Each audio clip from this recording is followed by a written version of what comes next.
And we're live.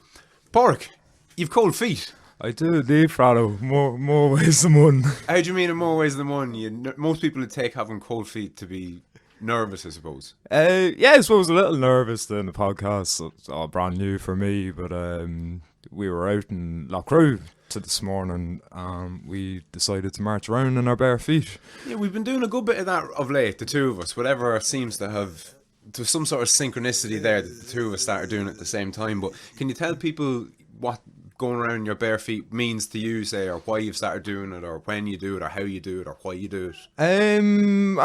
It's great crack mostly, but really enjoy it. Yeah, it's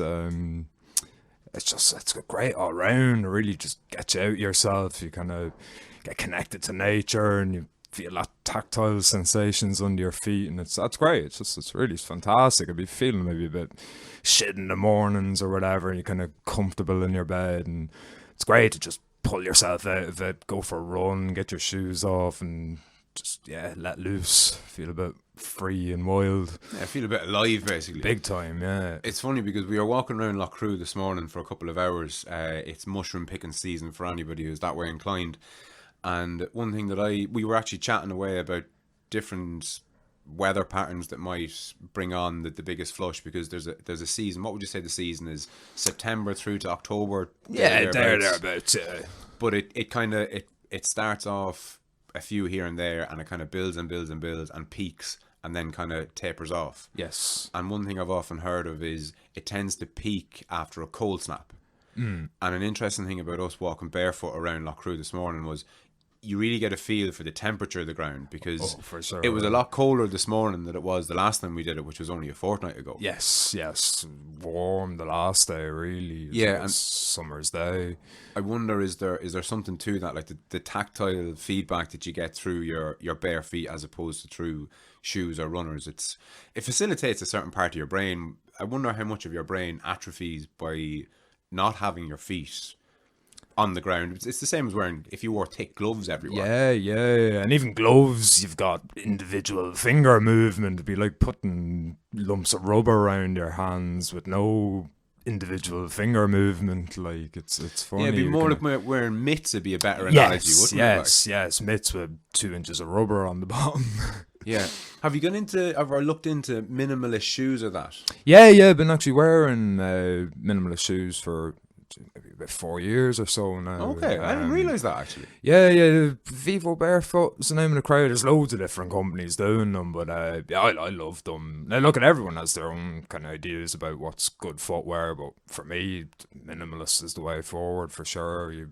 It's a nice halfway point between bare feet and actual footwear. I mean, like, you don't really want to be walking into your local shop in bare feet, like, you really don't, do you? Yeah, as much as you like to think, like, fuck it, it'd be grand, but you don't want to be that person, I suppose. It's funny because I'd be working down here in me bare feet or socks, say, for the whole day.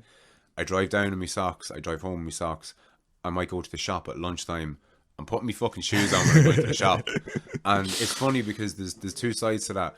On one side of me says, I don't give a fuck what people think. I'm doing it for my reasons, and I don't care what anyone else thinks. They can think what they like. But I'm putting my fucking shoes on before I go into the shop. It's gas. I was doing the same. I'd go for a run in the morning times mostly, but I'd be heading down to the local park. It's a stone's throw from my house in Navan. I'm in Silver Lawns there. I'd go for a run around Blackwater Park, and I'd be put my shoes on first thing in the morning, shoes on, go for a run, get to the field, take my shoes off, run around the field, put my shoes back on, and then jog home the rest of the way, and then getting in the shower or whatever else. So this is a lot of mess, and just run from your house without shoes on, and look, you get some funny looks from your neighbours, but once you get talking to them for a second or two, and you're probably encouraging them to do it then once they're seeing you doing it. So I think it's good. It's a balance there, though. Do you know what I mean? You don't want to. I'll run through my estate, but I don't think I'll go into the shop anytime soon. Who knows? Yeah, maybe you'd be that guy. Yeah, face mask and no shoes. It's funny though, isn't it? Though, because like when you originally started running in your bare feet, as you were saying, you'd wear the shoes out of the house, you get to your, running location, you run around in your bare feet and then put the shoes on and come home. Did you think to yourself before you left the house you were going running in your bare feet, but you're not going to be seen running in your bare feet? Or did you, do you know that kind of way, or did you decide that you were going to go to this place and run around in your bare feet? Yeah, I think probably some amount of it's unconscious, but there's definitely that element there that you can't be seen running around in your bare feet. Like, people will be looking at you, can you not afford shoes? Like, Yeah. Where's this lad going? But the funny story, actually, I changed my route up one of the days. I'd normally go into the park, but on whatever particular day, I said I'd go round the block instead. And I'm coming, the block being just around Tara Court, Tara Glen, and then up, down, past around loop back home. Footpaths all the way around. Exactly, yeah. There's a bit of a field there as well. What's it, up beside Simonstown, so go in there and do a few loops around that too. Bring the dog, she loves it around there. There's a load of rabbits, chase them and have a load of crack. But yeah, running up towards Tara Glen, the guards drive past me in the car. And I was there thinking to myself, it'd be funny now if they turn around and say something. And lo and behold, I drive down maybe 100 metres down the road, do a U-E, come back up, pull in, stop me mid-run. What are you doing? Who are you? Where are you going? Where are you coming from? I'm just going, I'm Pork. Who are you? Nice to meet you. But yeah, I think he just thought I was fucking off my head and drugs or something. You couldn't blame him now, to be fair. Because it's funny that because as natural a thing as running in your bare feet is, these days it's not. It's not the norm by any stretch. For sure. Yeah, look, I could see it from his point of view. It's funny though, because the day before I had a big mop of hair and a beard down to me fucking tits. Fucking, I'd say if I was looking like that running around my bare feet, you just wouldn't pass the second time thinking, some hippie running down the road in their bare feet, nothing to see there. But I don't know, the shaved head and looking a bit younger and fresher, it's kind of, jeez, is this lad going with no shoes? I'm fucking selling them for fucking drugs or something. So yeah, he even said, he goes, something in your bag there that you shouldn't have. You did not? Yeah. Because I had the backpack with me, just a bottle of water, and actually had my shoes in the bag. But yeah, it's just so funny. It's like, I've nothing in the bag, guard. You can have a look if you like. No, you're grand. But very funny. But I suppose if you're kind of positive towards people, be it guards or whoever, neighbours, you know, you're not going to encourage them to do it if you're kind of standoffish about it. Do you know what I mean? Just, I suppose, have a bit of levity about yourself. You are kind of the odd one out running around with no shoes on, so look, just not take yourself too seriously either. And exactly. I think you were saying to me a big part of getting out of your house in your bare feet from the get-go is just getting out your own way. Oh, big time.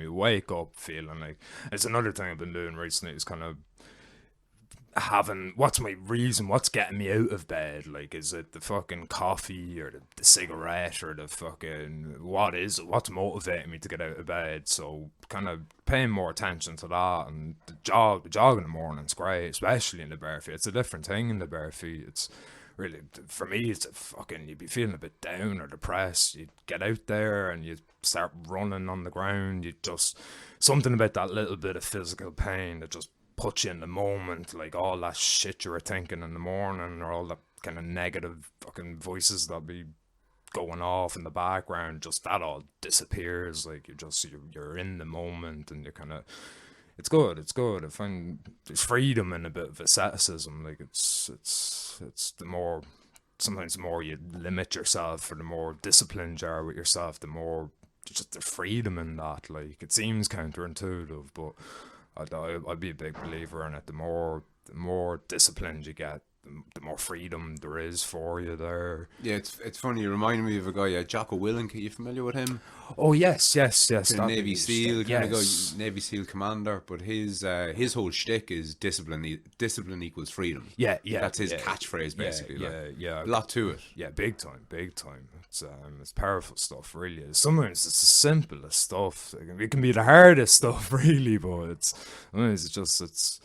solutions are there to be found if you look for them, and sometimes it's just doing something kind of wacky, running on your bare feet and see how you feel. Like, But to me, it adds an experiential element to your run. Like it's not just, you're not just going out and running to be fit or running to do anything. I don't know. There's something. It just makes you more aware, literally more aware of each step. Big time. Because when you're in your shoes, your boots, or runners, or whatever it is, you tend to just kind of bounce from one foot to the other, and your mind is let wander, which can be a good way in a sense. You know, that kind of way you can kind of forget about the terrain under your feet.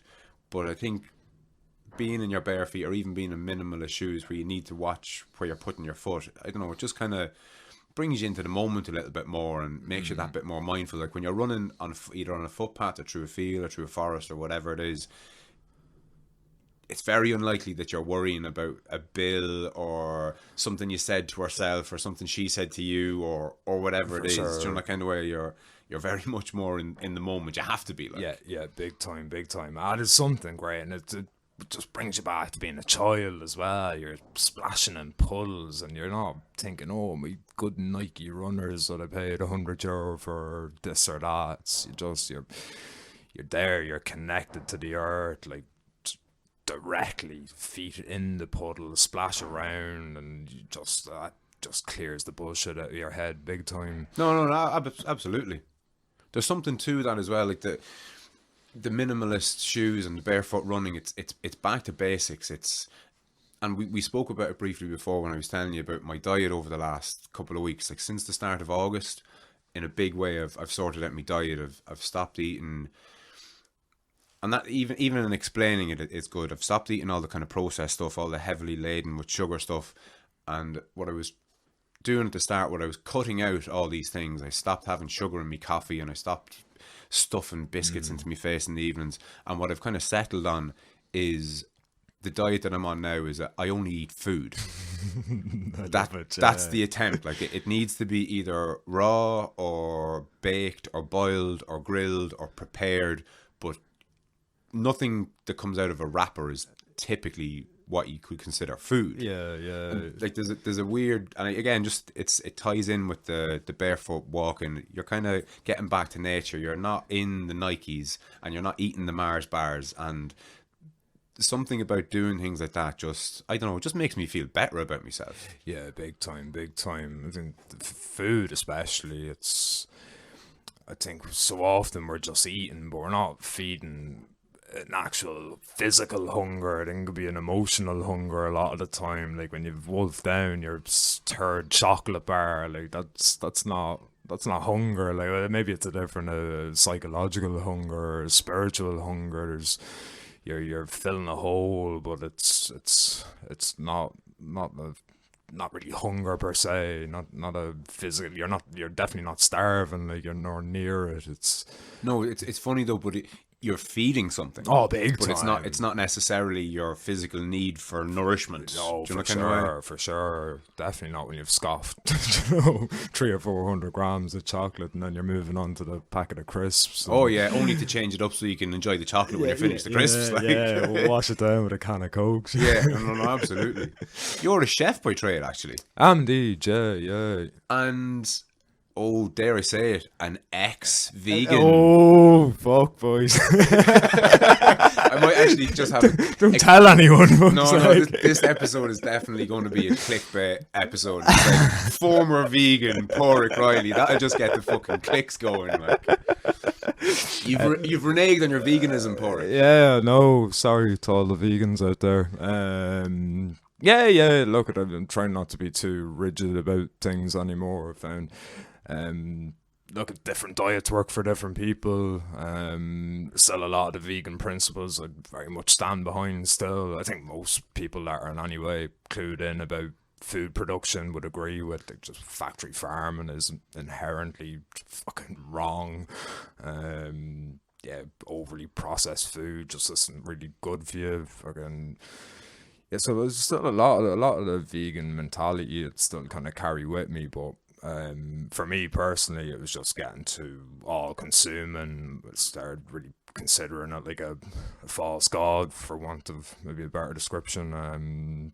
It just was becoming the defining feature of who I am. Do you know what I mean? And now kind of what I eat, it's just not the most important thing you could be thinking about or talking about. You know, have you got enough to get by? You know, find the motivations for why you're eating. Are you eating because it's 1 o'clock and that's when I always eat, or is it because fucking I'm watching that TV program and I always have my can of Coke and my packet of crisps when I watch that? So it get kind of paying attention to why I'm eating more so what I'm eating.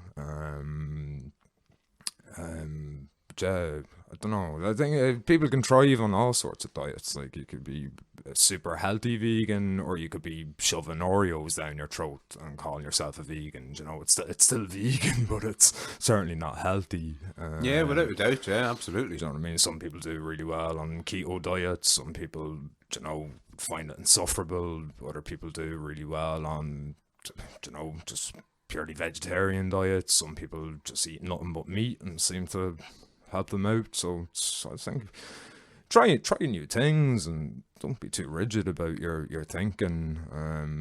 I think don't get too wrapped up in the identity of you know, define yourself by what you eat. I think it's an important part of culture. Do you know what I mean? The Irish stew, you know, Irish dishes, the food and identity are kind of they're closely associated, but I think things are getting so multicultural as well. It's good to try new things and yeah, again, getting back to basics, you know what I mean? Just what's it, live to eat, not eating, or eat to live, not living to eat. Like, it's getting your motivation sorted out, I think, or your values around food. I think, yeah, it's good. It's good. It's good to try new things, new diets. No, absolutely. How long were you vegan, or were you vegetarian before you were vegan, or what way did that kind of? Because, sorry, just to backtrack a little. Presumably, at one stage, you were pretty much like everybody else. You ate the Western diet, standard meat, Irish veg, diet, yeah, you know, exactly. whatever else, breakfast in the morning, lunchtime, dinner, supper, kind of stuff. Yeah, it's pig for breakfast, chicken for lunch, cow for dinner. That's it in a nutshell. Really. Repeat ad infinitum. Yeah, big time. It was just that was the routine. It was sausages, rashers. That was breakfast. Chicken fillet roll out of the deli, that was lunch, and, you know, some sort of steak or some form of cow for dinner, and that's just how it went forever. And look, there's a lot to be said for the Irish diet. Meat and 3 veg, you won't go too far wrong with it. Like, it's sustained us for long enough. But yeah, I'd rarely eat meat now. I just don't consider myself a vegetarian or vegan, but I could go from one end of the year to the other without eating it. But, you know, if sometimes you might just feel like you need the iron, or you need something in it that you want, and I think your body kind of will tell you sometimes you know, you need to eat an animal, God forbid. But yeah, I think it's really good. Try on new outfits, new diets, new things, and I think it's good. Open up new doors, close one door, other doors open. Before I went vegan, sorry, I didn't even answer the question. I was vegan for maybe about over 4 years. It was quite a long time, and kind of got militant in the kind of middle of it. Like, if you weren't vegan, you were the problem. Like, yeah. What changed that? What made you go from, you know, full militant vegan to, you know, whatever you are now, or whatever you've become? Just more life experience, I suppose, without sounding like too much of a dickhead. It's funny that, though, isn't it? Like, you say something like that, you know, like just life experience, but then, which is a perfectly normal thing and, you know, perfectly reasonable thing to say, but you kind of, you jumped in, or I don't want to sound like a dickhead. Like, isn't it weird, though, isn't it? Like, I was all them vegans, they just need a bit more life experience, and then they'll know. Then they'll have the wisdom that I have attained. Yes. I think it's funny, we're talking about mushrooms not so long ago. It was mushrooms that, well, I can't say mushrooms per se, but it was during a session with mushrooms. I had a moment with my dog where, you know, we just connected at this deep level, and I thought, Jesus, I can't eat animals ever again.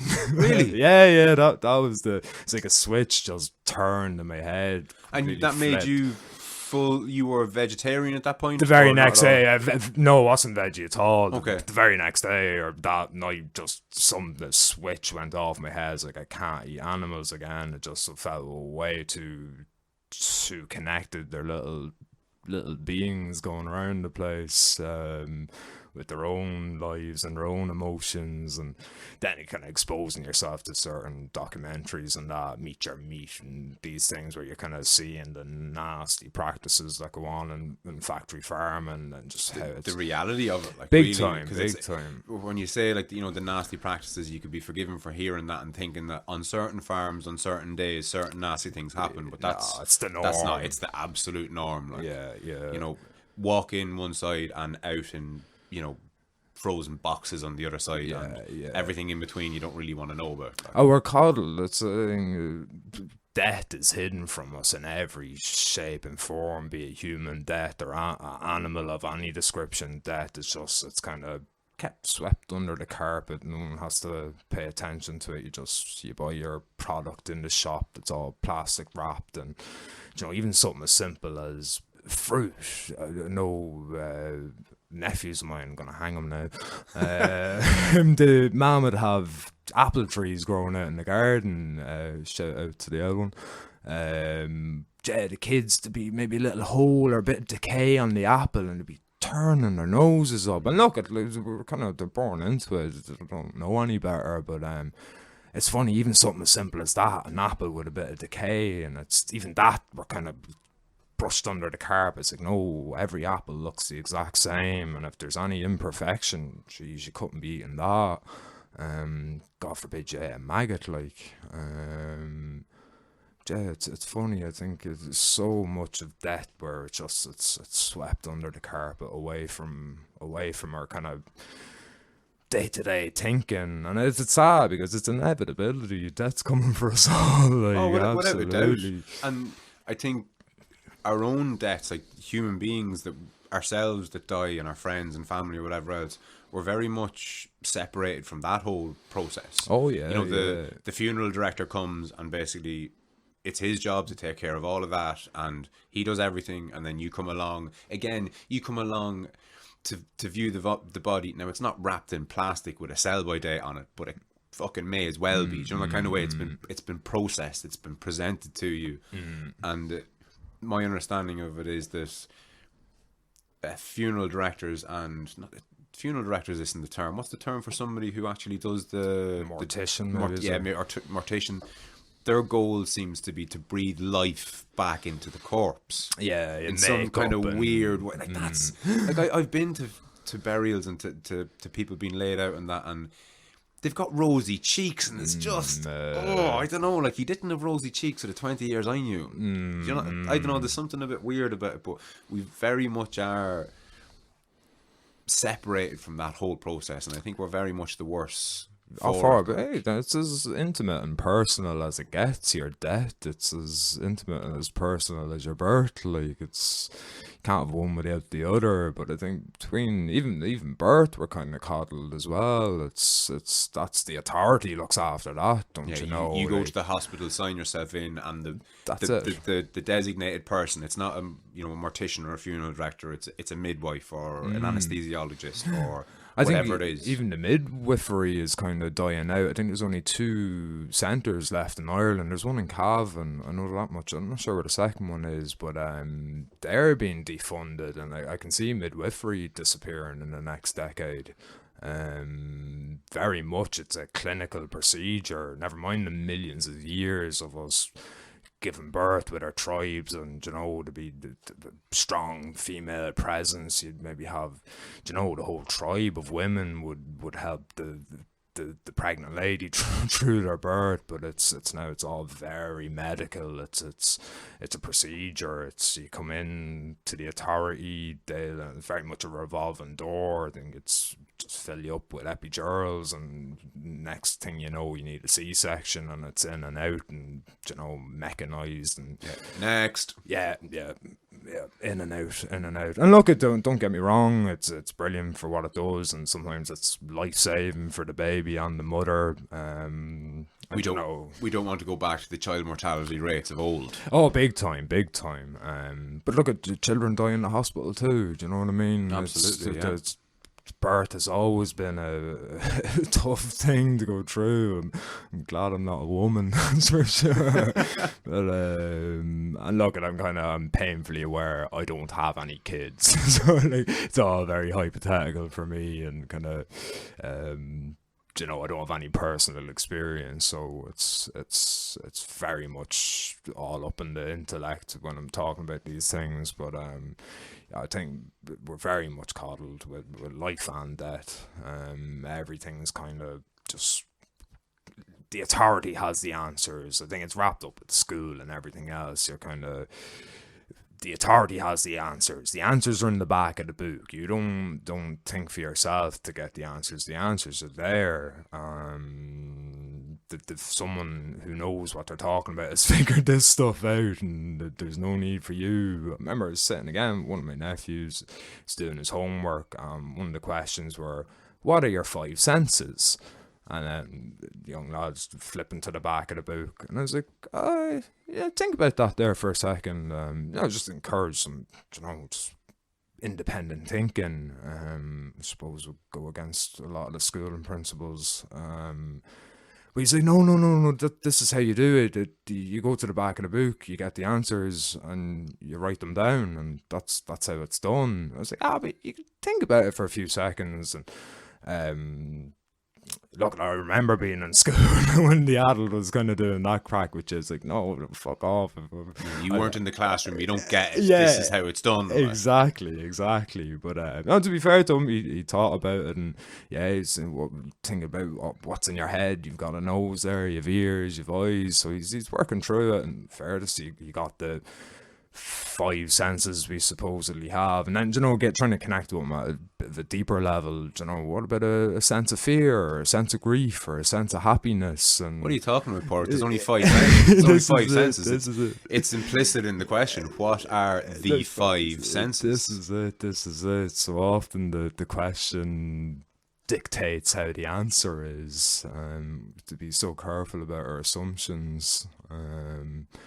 And yeah, look, there's a difference between emotional senses and maybe, I don't know, but there's even, what's it called, proprioception?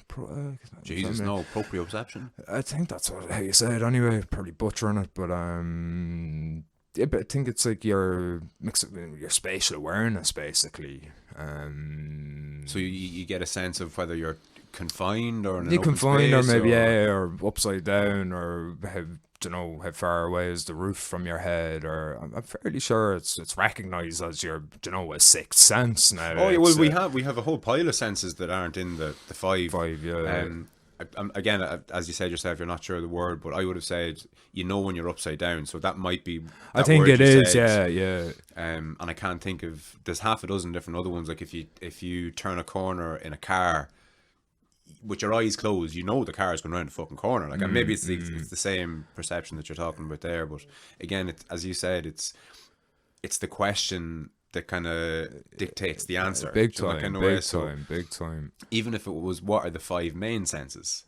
That would lead you to believe that there are other senses. And it doesn't kind of cut you off from kind of potential learning. Yeah. I get rigid. Like, I think it's rigidity is the enemy. I think that's a lot of our suffering is because we're rigid. Like the hard rock is worn down by the fluid water.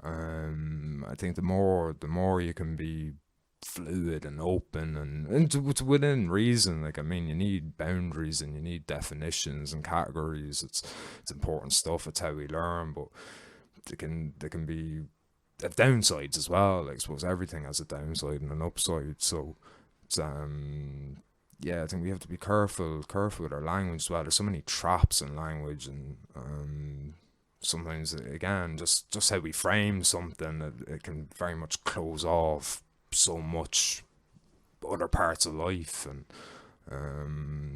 no, very, very much so. You reminded me of something that I only learned recently, and I believe in Japan, in Japanese culture, say they don't have an equivalent word for depressed. And that poses a major problem to the pharmaceutical industry. I'd say so. How do you sell antidepressants when people don't know what being depressed means? Yeah, And that's not to say that in Japanese culture people don't get depressed. I'm sure they do, but I don't know how they articulate that or how they word it, but it just goes to show if you think you have this word depression, then that lends itself to you thinking you need antidepressants. Of course, yeah, the clues in the word, like. Yeah, absolutely. And look, it's good. It's reminding me of a George Carlin joke. He's talking about what was known as battle fatigue. Sorry, it wasn't battle fatigue. I think originally in World War One, it was shell shock. Yes, you were literally shocked by shells being dropped beside you, your friends being blown into smithereens, and it was a very apt description as just shell shock. He says was a one syllable word, and then it moved on, I think, in World War II to call it battle fatigue, and the language is just slowly changing, removing it from the reality of the situation. Yes, but this was his shtick anyhow, and then it turned into post-traumatic stress disorder, yeah. PTSD. Or PTSD, even worse again. Exactly. Worse than post-traumatic stress disorder, PTSD.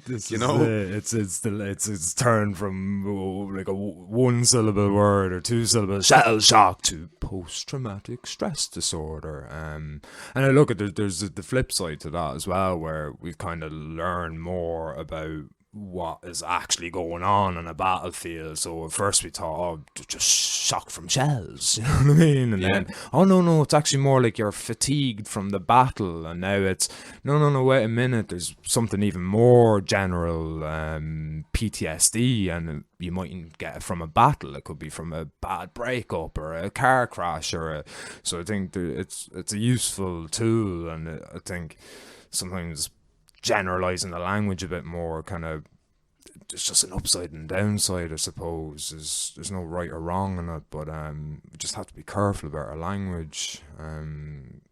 It's interesting.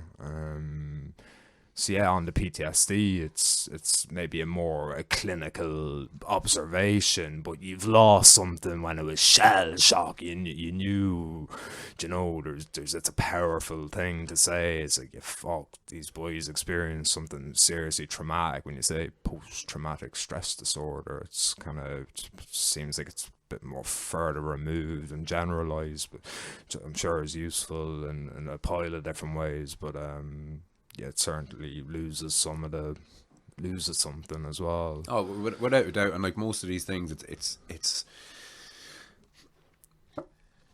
not one or the other. It's a bit of both. Kind of way. Like we need we need the word that gets across the shell shocked. That there's something that you can kind of taste about that. There's something that you can kind of get. But PTSD sounds like something that you need a pill for. Yes. But each have their place, I suppose. And it's just not, I suppose, trying to remind yourself not to only have one side, to kind of keep your mind open to other bits and pieces. Yeah, so we're never going to get it right, I don't think. Exactly.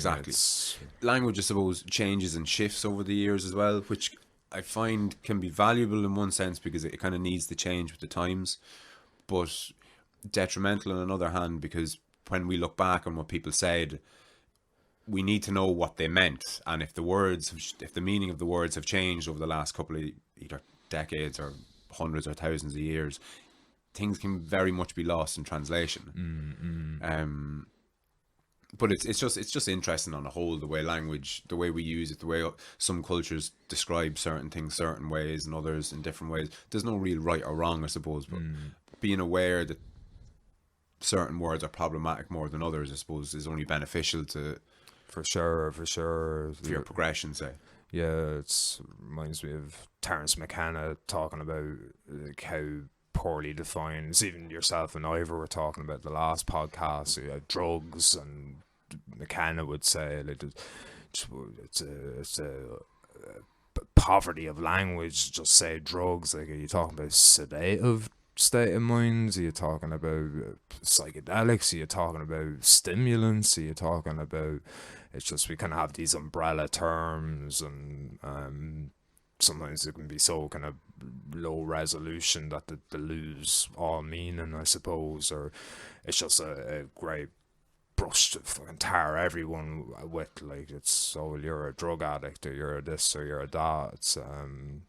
It's yeah, we need to be a bit more I suppose specific in our language, or a bit more well thought out, aware of its limitations, I suppose. Yes. Sam Harris is a great analogy with, just for the word drugs, he likens it to the word sports. You know, is sport dangerous? Well, you know, tennis not so much. Free solo rock climbing, little bit. Yeah. One false move and you're dead. You know, kind of way. Big time.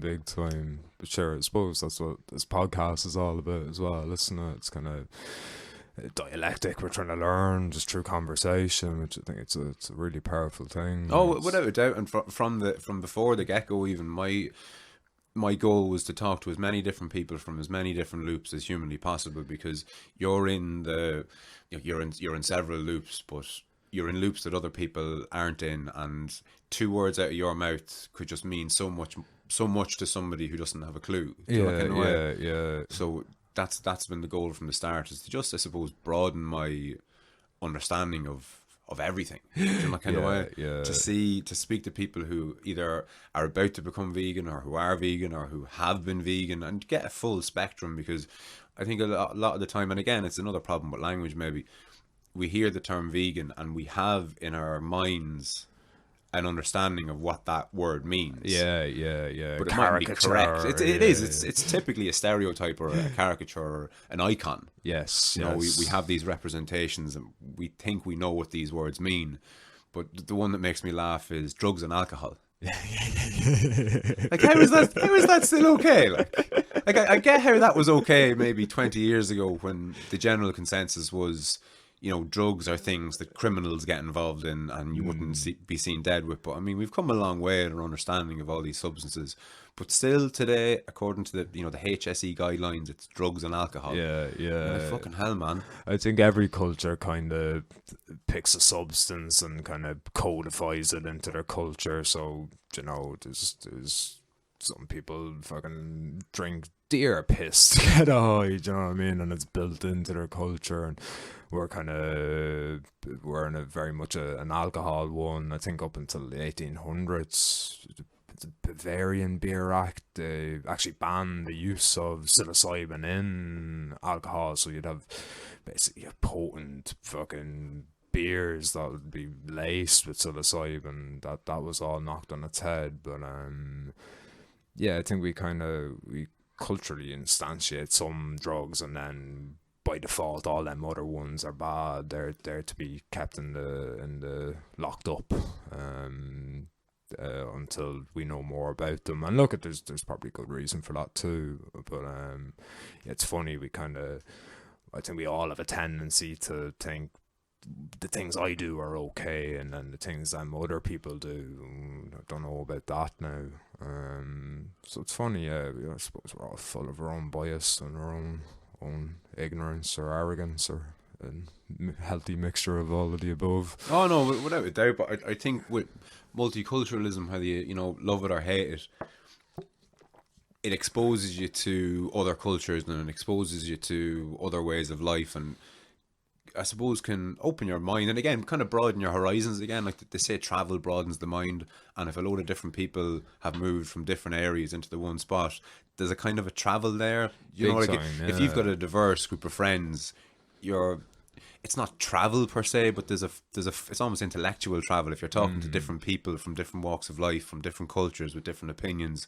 I mean, I remember chatting to a guy, Afgar was his name. I worked with him in a tax consultancy company years ago.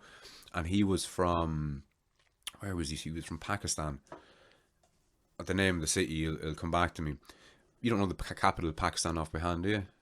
Oh, come to me. It'll come to me. But anyway, he was saying where he was from, and he was talking about going duck hunting. And to me, I was like, you're from Pakistan, you're going duck hunting. There's no ducks There's no water in Pakistan. There's fucking ducks, like. And he kind of looked at me. He was like, "What are you fucking on about, man?" And I was like, "Listen, I've never been to Pakistan. I don't know anything about Pakistan. But Warren And I Torrance. was, yeah, Warren Torrance. What I had in my head, Karachi. That's where he was from. yes. I said to, and I knew I was wrong in saying this, but I said it anyway. And I told him, I go, look, what I'm about to say is probably going to be, I don't know if it's racist or bigoted or both, but it's just what I have in my head, and I'm not ashamed of it. It's who and what I am, and I'm ready to be corrected. But what I told him was, when he said he was from Karachi in Pakistan, I just saw Indiana Jones, dusty streets, chickens, camels.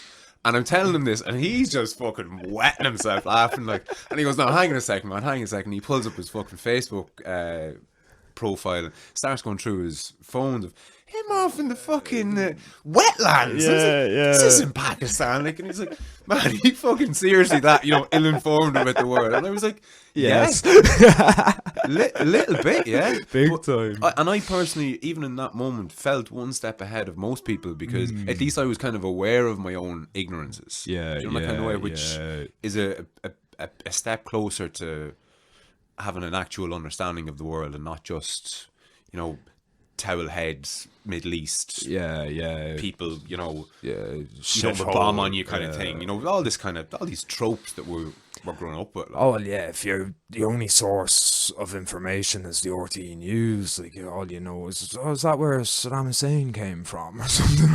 Without doubt, is that Bin Laden country? Yeah, that's not a good place, is it? You can have a skewed version of reality if all you do is, your only kind of source of information about what goes on in the world is the RT News or Sky News or Fox or CNN. You have a radically skewed version of reality. If someone's agenda or bias or you don't, I don't know. I think if you want to know people, talk to people. Do you know what I mean? Yeah, you want to know without about Pakistan, talk to someone from Pakistan. You're going to get infinitely more valid information on, a 2-minute soundbite on the internet. Yeah, or the accumulation of 2-minute sound bites over the last decade or two. Yeah, what you've generalised out of that then as well. I pick a country, Afghanistan.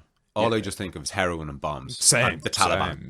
Same, yeah. I'm running out of things to talk about a country that's probably 20 times the size of Ireland. Yeah, this is it. So funny. But look at I think it's all for learning, really, isn't it? Yeah, no, absolutely, yeah, 100%. Yeah. I think probably one of the best things I've done in my adult life was getting rid of my television. It's up there. I think the healthiest thing on radio as well. Just it's endless amounts of mindless garbage. It's noise, isn't it? Big time. Or anti-Eileen had a great one. Was it chewing gum for the mind? chewing gum for the eyes, I heard. Either or, it's a good one. Yeah, I like it. It's just really, it's not. Yeah, you're chewing on something, but it's just empty and devoid of fucking anything fucking good, really. Yeah, no, without a doubt. And I've actually quoted you on this before. I don't know if you were quoting someone in turn, but you said to me before, it really resonated. What was it? Overfed and undernourished. Yes. And I think that works. We were talking about food earlier. I think that works for emotionally, food and intellectually, emotionally, physically, mentally, whatever way you want to phrase it. Big time. I think just endless amounts of content, even on the internet. I mean, where do you start? If you want to kind of inform yourself about, what's the world, what's it all about, where do you start? There's just endless amounts of people with opinions and voices, and you'd be tuned into absolutely anything nowadays, which is I suppose one good thing about having the RTE News as a kind of overarching storytelling machine is everybody's kind of on a shared narrative, so I think that's what people like about it as well. We're all on the same page here, and you know what's going on, I know what's going on, and when you kind of add on in the chaos of fucking the internet, I wonder how it's going to unfold over maybe the next decade or so, and kind of there is no really shared narrative anymore. I mean, Coronation Street was a staple in our house when we were growing up. Yours and mine. Yeah, And fucking everybody else's. This is it. We're not big TV watchers. Like your mom, I'm sure your mother would be the same. You'd be, oh, get away from that TV. Your eyes will go square. We're still fed on fucking just nonsense. Fair City, Emmerdale, all the just junk, absolute junk. It's the same repetitive nonsense over and over. It's gotten a lot worse. Really? Oh my god, herself would record the soaps, and not all of them now, but I think Emmerdale, and they're all the same to me. I wouldn't recognise which one she's watching when I come in. But if I'm away for an evening or whatever, she'll sit down and go through a couple of episodes. She doesn't watch them religiously or anything. But and there's no harm. There's not. It's, disclaimers. It's fiction. Like, yeah, and that's fine. That's grand. But where I think it gets kind of scary is it's not portrayed as fiction. Yes. There's no dragons. But you know that kind of way, like it's quote unquote normal. Yeah. And I personally think that it normalizes quite frankly, psychotic behaviour. Oh, big time. It becomes, she slept with him and then him. There's 6 affairs going on, and a murder, and a missing child, and a fire, all in the same episode. And you're like, fucking hell. Like, what? And it's funny because I might come into the room and herself will be watching it, and she won't watch them with me. Yeah, you'll ruin it. I do, and I don't mean to. Yeah, but I do. The facial expression you pull or something. But it's funny though, isn't it? Because I'll be watching something, and she'll come into the room, and I can't watch it with her because of it's they're different, but they're very similar. Like, it's a weird one. Yeah, it's kind of like my drugs are good and yours are bad. Yes, you know very what much the so, junk shit I watch is fucking, it's enlightening stuff. Yeah, to you. It's so funny. Yeah, we're full of it. We're full of ourselves. I don't know. The soaps are just not for me. To each their own. I think I'm sure there's some good to be gotten from them, but it's funny. I think as all these kind of institutions break down, like, I wonder, people have no common ground to kind of stand on. Like, how do we communicate if we can't agree on basic principles? Like, where does it go? Like, it's like a nihilistic hellhole that we're gonna end up in. But sure, we'll see what happens. We're rolling the dice anyway, so let's see how it goes. You, just coming back to the whole food conversation, you're a chef by trade. Yes. So you were a chef butchering animals to beat the band for God knows how many years. And am I right in saying had a psychedelic experience with your dog? Presumably he wasn't on them. No. Well, I don't know. I didn't give him anything anyway. I think you're probably getting a contact buzz, to be fair. But how does that work? So, I mean, for most, not normal people, but for most people... Nice one, Ryan. For most people who aren't chefs, for example, if you have an experience, whether it's watching a documentary or a psychedelic experience or whatever, but there's a shift in your perception or consciousness or whatever way you want to look at it, and you go, oh no, I can't eat meat anymore. Were you working as a chef at the time? And I was, So how did that, like, were you happy enough to prepare other people's... No, actually, I basically stopped chefing then as well. It was a whole life change, really, after that experience. I went deep down the vegan rabbit hole. Straight off, so my understanding is that most people kind of go vegetarian. Oh, this is just straight down the rabbit hole. Right. Fucking, there's nothing holding me back. Like, it's just fucking confirmation bias after confirmation bias. And look at again, there's so many of the vegan principles that I'd still be, I'd stand up for. But I went straight down. Just anything that came from an animal equals bad. As simplistic and as stupid as that sounds, but that's where it was going. It's wrapped up with, capitalism is inherently evil, and there's a kind of maybe a socialistic slant on it as well. And I guess most vegans would be kind of fairly that way inclined. Not that there's nothing wrong with it, but it's supposed to be more sensitive and a bit more, if you're standing up for animal rights, I suppose you're probably maybe a bit more sensitive than towards animals anyhow than maybe the meat eater.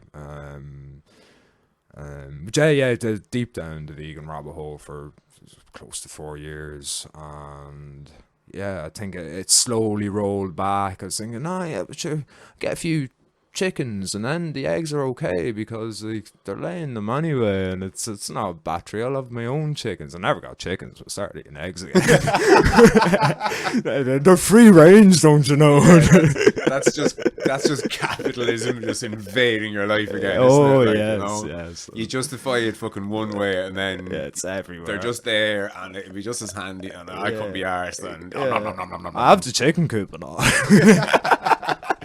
Great intentions. You do still intend to get chickens? I will. I'm getting chickens for sure. Yeah, you're like me. You're getting chickens as 10 years. Yeah. Big time. And again, I think a big part of the chickens, more so for you because you live in the town. So I'm out in the country in a kind of standalone house. So I could have 100 million chickens in my back garden, and no one's really going to pass any remarks. But there's an element to having chickens in your housing estate. And it's the lad that runs around in his bare feet. Do you know that kind of way? Like it's funny because on one sense I'd be keen to tell people ignore all that stuff. Don't be thinking about what other people are thinking of you and blah blah blah. Yeah. But you have to settle into your society and be big time. You know, you don't really want to be, that guy. Yeah, you can't be the cunt with the cockerel crowing at fucking 5 in the morning. I never thought of him actually. Do you need him? No. This is leading down a major rearing chickens bro science moment. So you don't need a cockerel. No, not unless you want baby chickens, I suppose. Okay. And how many eggs would you get out of a chicken? You that doesn't have chickens.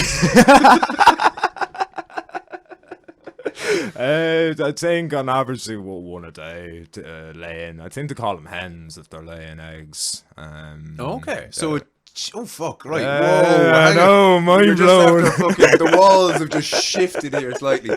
So a chicken. I think it's a generic term for any fucking chicken or a hen. Yeah, exactly. Chicken. Yeah. So chicken is not a breed, but a type of animal. It could be. Yeah, I think it's like the family name. So it could be a hen. It could be a chick. It could be a cockerel. It's kind of fucking an umbrella term for all of them, I suppose. But I think if your hen is laying eggs, it's known as a hen. It's a female. Like okay. So it's not as deep as I've tried to get my head around the difference between a bull and a heifer and a steer there's half a dozen of them thrown in there. I've never got my head around it, but I think I might have chickens nailed. So hen is just female, is it? A hen, and then a cockerel, and then chicken is just the animal type, male or female. I think so. Yeah. Well, I'm one step closer to getting chickens. I have 2 German shepherds though, which is the other thing. Oh, they love the chickens. But it's funny you say that because a friend of mine, I can't think of her name now, but they're not vegan, are they? Who? They're not vegan. Oh, no, certainly not. But my friend had chickens, and her parents had chickens. They were quite wealthy. They had a huge big house out in the country, so they had massive gardens. It was practically an estate, and they had chickens running around or whatever. But a rep called to the house one day. I think they had a farm, and some lad selling fertilizer or whatever the fuck they were selling reversed over one of the chickens on his way out. Ouch. And had to come back with his tail between his legs and go, sorry, but just to let you know, I'm very sorry, all apologies, I'm after fucking knocking down one of your chickens, I can't apologise enough. Look, don't worry about it, lad, accidents happen. And off he went, and that was grand. But they had a brainwave of, they didn't want to just chuck the chicken into the bin, so they threw it to their dog. And they came back then the next day and the dogs had killed something like 15 of their fucking chickens. Didn't know we could eat them. Yeah, exactly, yeah. We've been passing up with this free meal for how long now? Fucking hell. Give them an inch. Yeah, exactly. But definitely one step closer to getting chickens. I really know hens. You want hens? Sorry, hens. I need hens. Hens for eggs. No cockerels unless I want chicks. Yes, I think so. Okay. I could be completely wrong. Do your own Googling, people.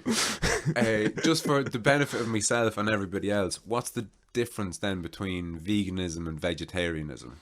Vegans won't eat any animal products. And look, they're all new terms. I'm sure in another 5 years you'll have, well, I'm a vegan of this variety and I'm a vegan of that variety. I mean, vegetarian a decade ago was eat chicken and fish.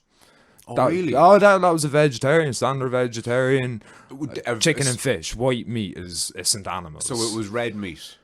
They didn't eat. A basically, vegetarian yeah. back in the day didn't eat red meat. Exactly, they'd have Okay. chicken and fish was still part of the vegetarian diet, which is funny now because I don't know what a modern vegetarian, I don't think they'd consider eating chickens or fish to be, I think you call them, there's a bunch of different terms, but pescatarian, some will only a new have, well, pescos, like fish, I think is it Latin for fish? Oh, something. Pisces, pesco. Yeah, That's same branch of word. I'm not sure if it's Greek or Roman.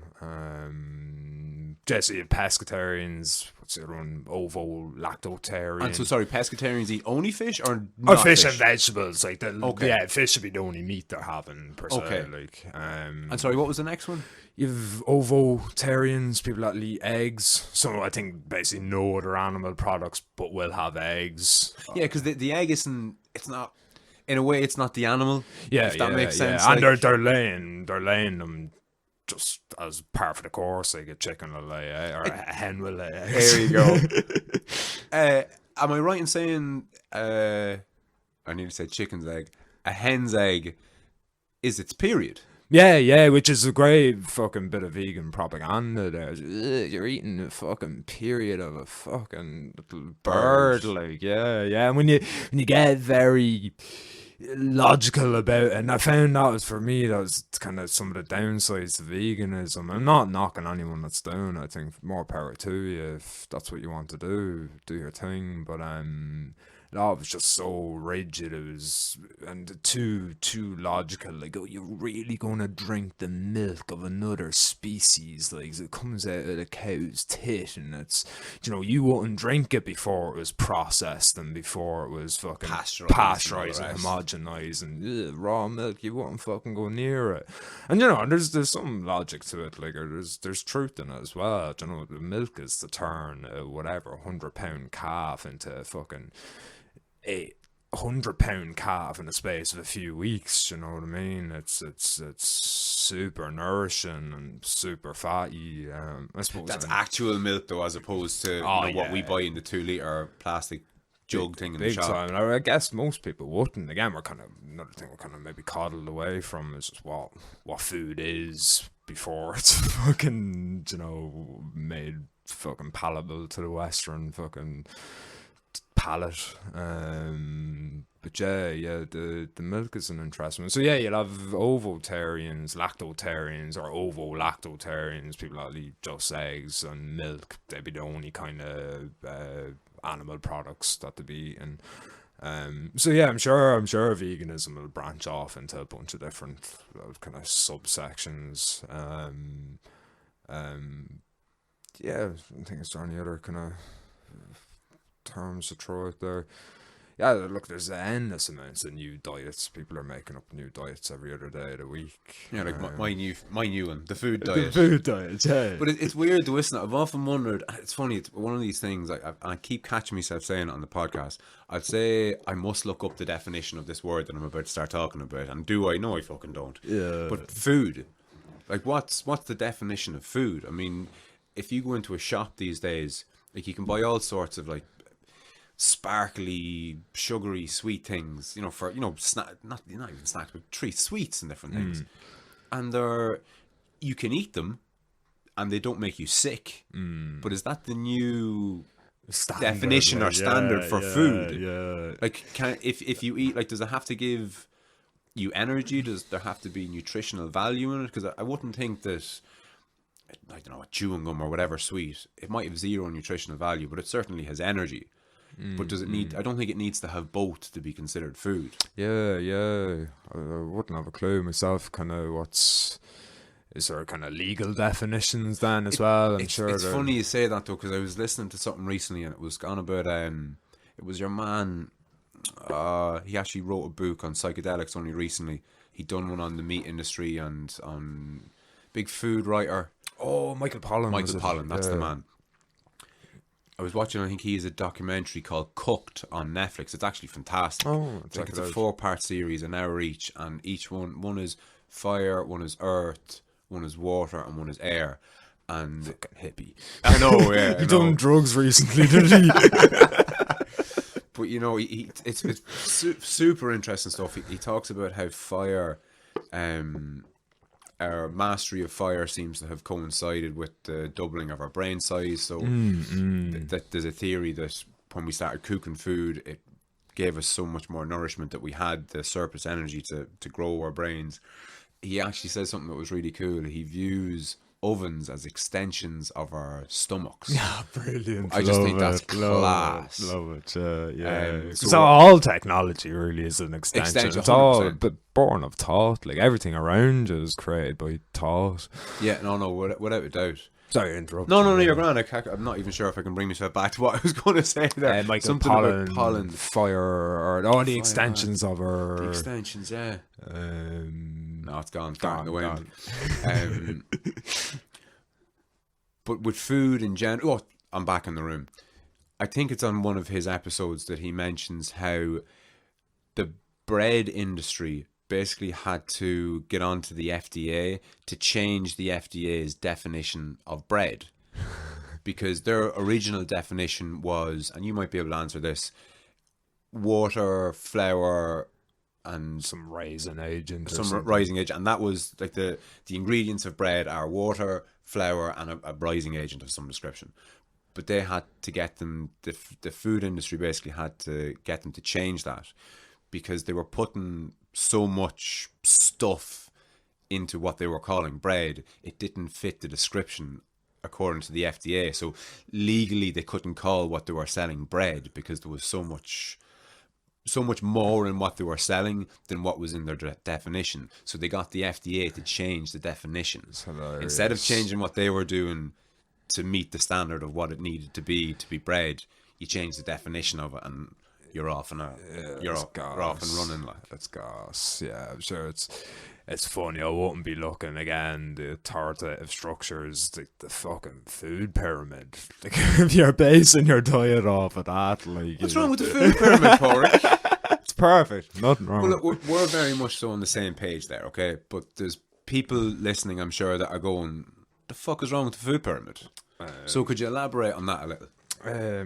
Jeez, I'm not too au fait with the food pyramid. I'm a skeptic, but I know nothing about it. Look, it's kind of it's a nonsense way of viewing your health or your diet. Do you know what I mean? They're just saying grains being the main source of food, breads and cereals. I mean, fucking breads and cereals, you don't want to be fucking living off of that.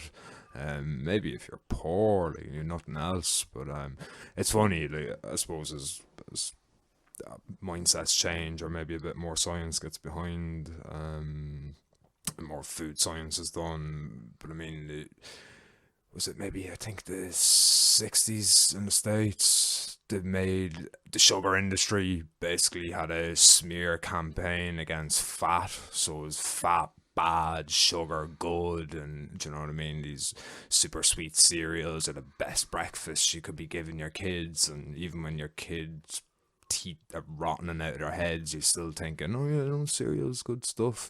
Do you know what I mean? Cholesterol has been the cause of heart disease for 10 years or more. Now people are looking at it again going, wait a minute, this sugar thing seems to be having a huge impact on heart disease, obesity, diabetes.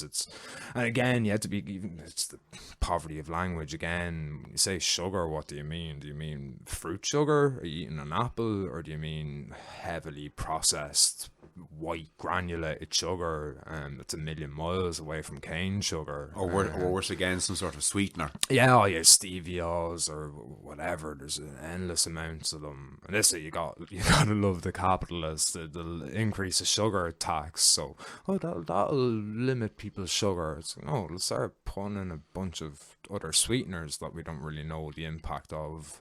Not until another maybe 10 or 20 years when So very, very often we're in a human experiment here, and do you know what I mean? We're the guinea pigs. Oh, without a doubt. And the only thing stopping these companies from doing more is a fear of being sued. Oh, big time. Like big a lot time. of corporate life is what can we do without getting sued, Yeah, for sure. and how much profit is in it, Yeah, and that's is it worth doing? on that basis. So a pharmaceutical company, to take an example, if they think that they can make 5 billion and potentially be sued for 500 million or 1 billion, Oh, well worth it. fucking happy days. Pay yeah. off whoever you have to pay off, and It's there's so 4 big, million in the bank, or 4 billion in the bank. Yeah, it's interesting. And again, I think that this idea that you mentioned earlier of kind of us looking up to the authority, that would be, I suppose, maybe not as bad. It would never be good to outsource your mind to an authority. I don't think that would ever be good.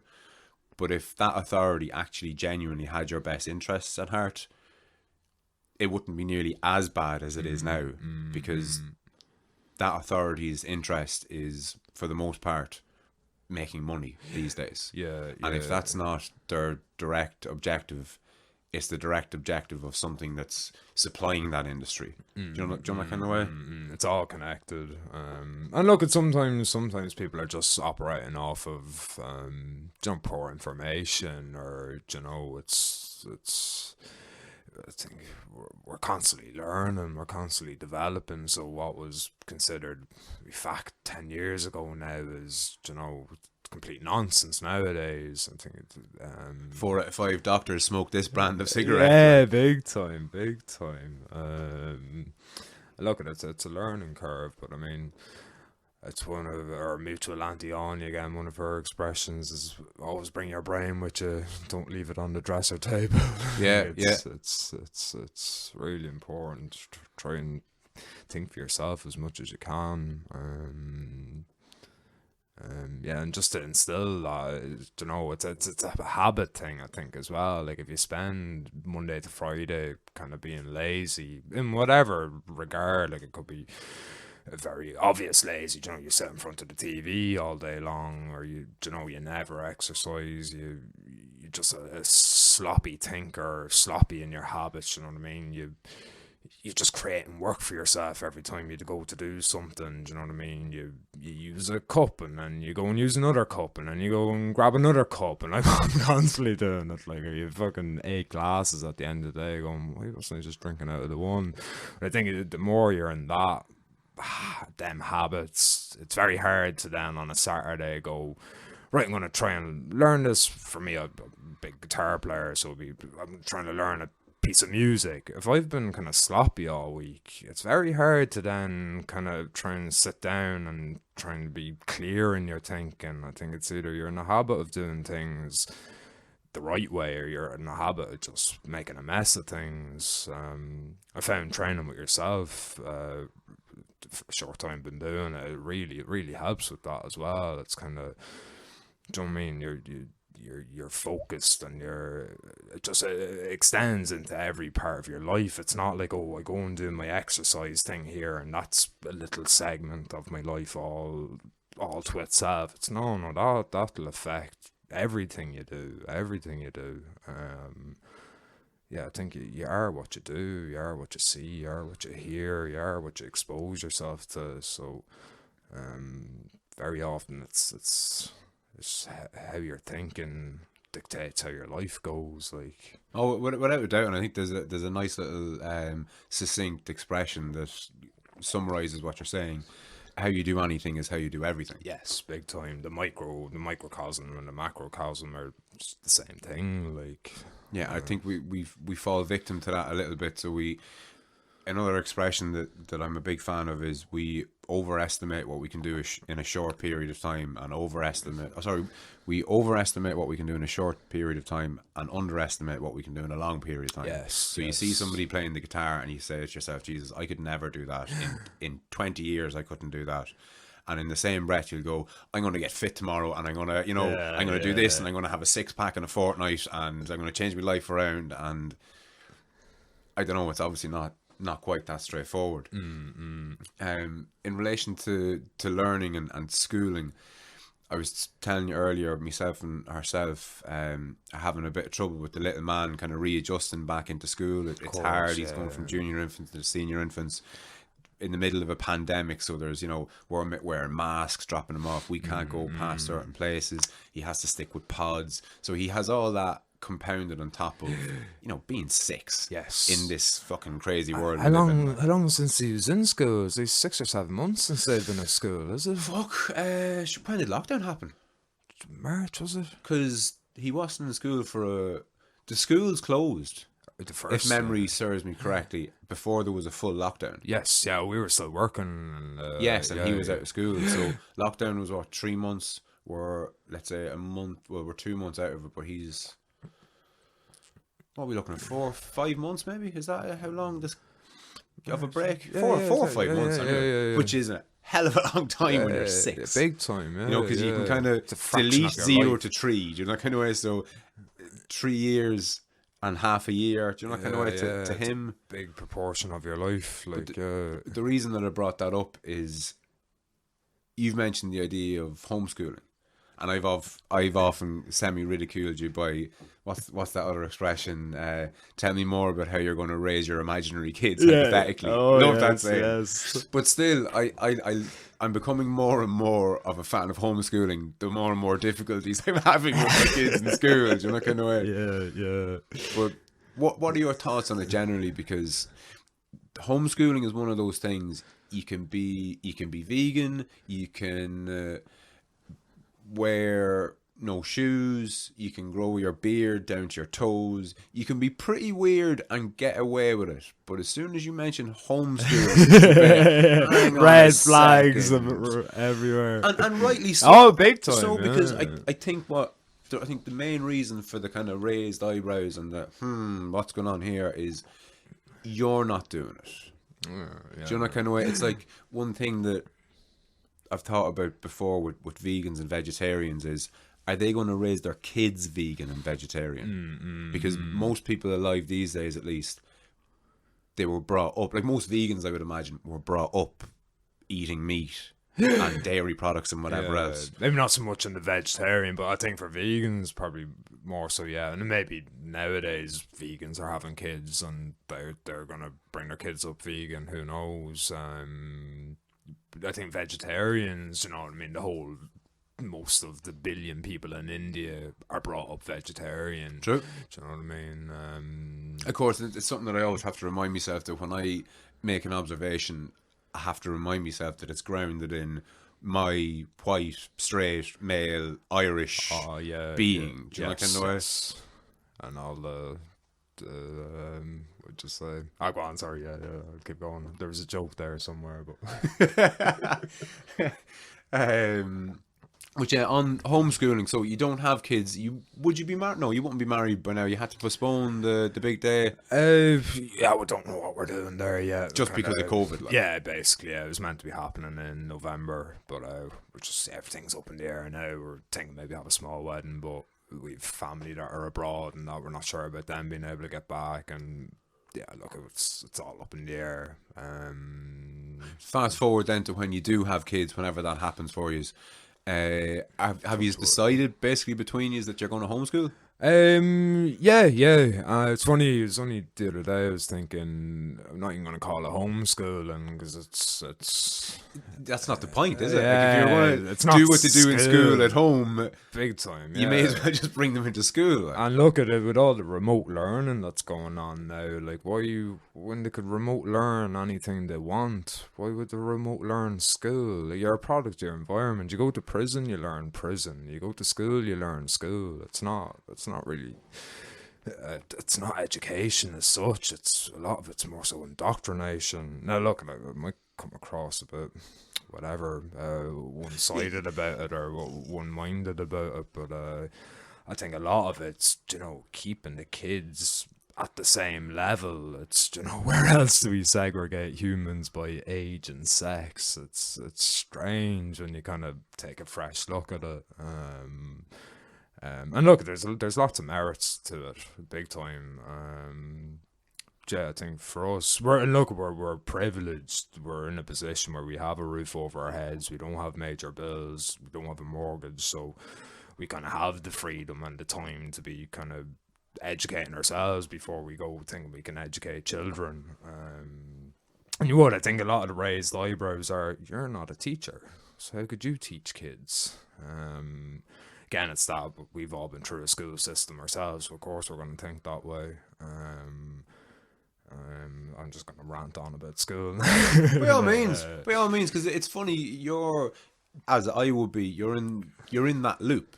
And it's not an anti-school loop, but you see the problem. You don't go to school the idea I think of schools is this. You're taught in school, so you're told all these different things about maths and about geography and about whatever else they teach in school, but they don't teach you how to learn per se. Yeah. I think homeschooling, again, for want of a better term, is more about kind of feeding your own want for knowledge, because I think as kids or as a species we're inherently inquisitive. Big time. I think it's something. Shout out to John Gatto, he's an amazing guy. He died recently, but he wrote some incredible books. The underground an underground history of the American education system, and what's the other one? Weapons of Mass Instruction. Some really good books, but a point he made, which I love, is learning is involuntary. It's that's what happens depending on what environment you're in. It's not something you actively do. It's just learning is an inherent, it's a natural consequences to whatever environment you're in. So I think you something you'd be a proponent of as well is just front load your child with experience and to learn what they need to learn. So much of school, and it's kind of the authority has the answers, all very kind of disconnected, and it's not very, I don't know. Well, I think Irish is a great example. We all learn Irish for 15, 16 plus years. Best part of it. Learn it. For the couple of fuckle you're left with at the end. Insanity. You learn more Irish in 2 weeks in the Gael talk than I ever did in school. Yeah, purely experiential. It was in the environment. It was in an Irish environment. You can't help but learn it. But when you're in a stuffy room, and now you're in an even stuffier pod that they're telling you to disinfect every fucking 2 hours, it's just I don't know what they're learning, but it's not Irish. Yeah. But that's the thing. What is the conspiracy theorist in me would say that it's not about education; it's about conformity. Oh yeah, it's about indoctrination. separating the wheat from the chaff, the management from the workers, big time, and getting people to know their place from as early an age as possible. Well, the Industrial Revolution and the schooling system went hand in hand. You couldn't have one without the other. The schools were built to get people ready for the factories. It's not news or conspiracy. That's just the fact. That's what happened. So yeah, I think a lot of it's outdated and it needs to be modernized, I suppose, or just done away with completely. In my book, it won't be. And look, I like the idea also that how do you know your individual effort is going to be better than a school's collective fail, and that's something I've grappled with. I think there's a massive ethical way to deciding to educate your kids for yourselves and going against the grain. But yeah, I think if you're going to put your honest effort into it, you have the resources, you have the means. I think if anybody's that way inclined, just do plenty of research. John Gatto was a great man to look into this hours and hours of stuff on YouTube. And who is he now, for people listening, and for myself, because the name's somewhat familiar, but aside from what you said, I couldn't add anything. He's a teacher. He's in New York, taught in a bunch of schools in the States, but he won numerous awards, Teacher of the Year award, just year after year after year in New York. But he was getting inner city ghetto kids that just never had a hope. No one gave two shits about them. But he had them putting on Shakespeare plays and all sorts. Yeah, well, believe it. His classrooms were empty because he'd send them off. One girl was interested in swimming, so he sent her off doing chlorine counts of all the local. There's about 50 swimming pools, all within kind of walking distance, and wherever she was in New York. And he got her, he sent her on her way. We gave her a few pointers. Check out the footfall, check out the chlorine content, check out this, check out that. She had compiled, over the space of a year, compiled a bunch of stats about all the local swimming pools, and then she ended up publishing it at the end of the year as well. So it's only like an 8-year-old kid or something. But Padraig, an 8-year-old shouldn't be able to do those kind of things. It's mad, it's mad. But it is, like, because with inherently built into the school structure is stages. So, you're in second class. That means everything up to the second class. You're in first year, you're in fifth year, in sixth class. It's very regimented. It's very by the book. You're supposed to know this. You don't need to know that. As opposed to, I don't know, getting a feel for what it's like to compile knowledge and educate yourself. Big time. It's another interesting tact he took was he gave, I don't know, the American school, and it's in grades or whatever, so the equivalent of junior infants to sixth class, he gave them all the same coursework, the same books to read. It could have been Shakespeare, it was Hamlet, some of the classic literature. And he would change the questions. So, do you know what I mean? He's asking the 8-year-olds different questions as he's asking the 12-year-olds, but they could all interact with the content. Yeah. There wasn't, the first class kids couldn't read this, and you'd have to be in sixth class to learn that. There's none of that. And kids excelled. Kids loved it. 'Cause kids know when you're coddling them. Like, they know for sure, and if you tell them they're a certain way and you put them in a certain box, like that's how it will be then. It takes a lot of, I don't know, it took me a long time being out of school, being out of any educating system, college, to actually have an appetite for learning again, for reading, like, to have an actual passion for it, like not just a means to an end, get the piece of paper, get the degree, get whatever it is, and then I can get whatever job. It's a different thing when you're learning for the want of learning, like to further yourself, to just be a little less ignorant than you were yesterday. Without a doubt. Like, I mean, I would very much consider my education to have stopped at the end of secondary school at 18 thereabouts. But my learning only started when I was in my fucking mid-20s. And to me, as a 36-year-old looking back on school, to think that I had the option of doing science past the junior cert and went, no, fuck that. Not for me. Like, I mean, Jesus Christ. Like, I mean, I had it in me. I remember at the time it was, chemistry and physics. Like, that's a lot of maths. So if you're not good at maths, don't do either of those things. And biology, it was a lot of, cellular stuff and blah blah blah, and it just, I don't know, it wasn't packaged to me in a way that I found it remotely interesting. Big time. These are the formulas, you have to know these formulas, and no context, no nothing. It was all geared to you passing this test. Yeah, it's not nothing to do with here's a magnifying glass and go out into your garden, like. Yeah, absolutely. Yeah. It's all so abstract. It's words on a page. It's not. Again, it's the environment you're in.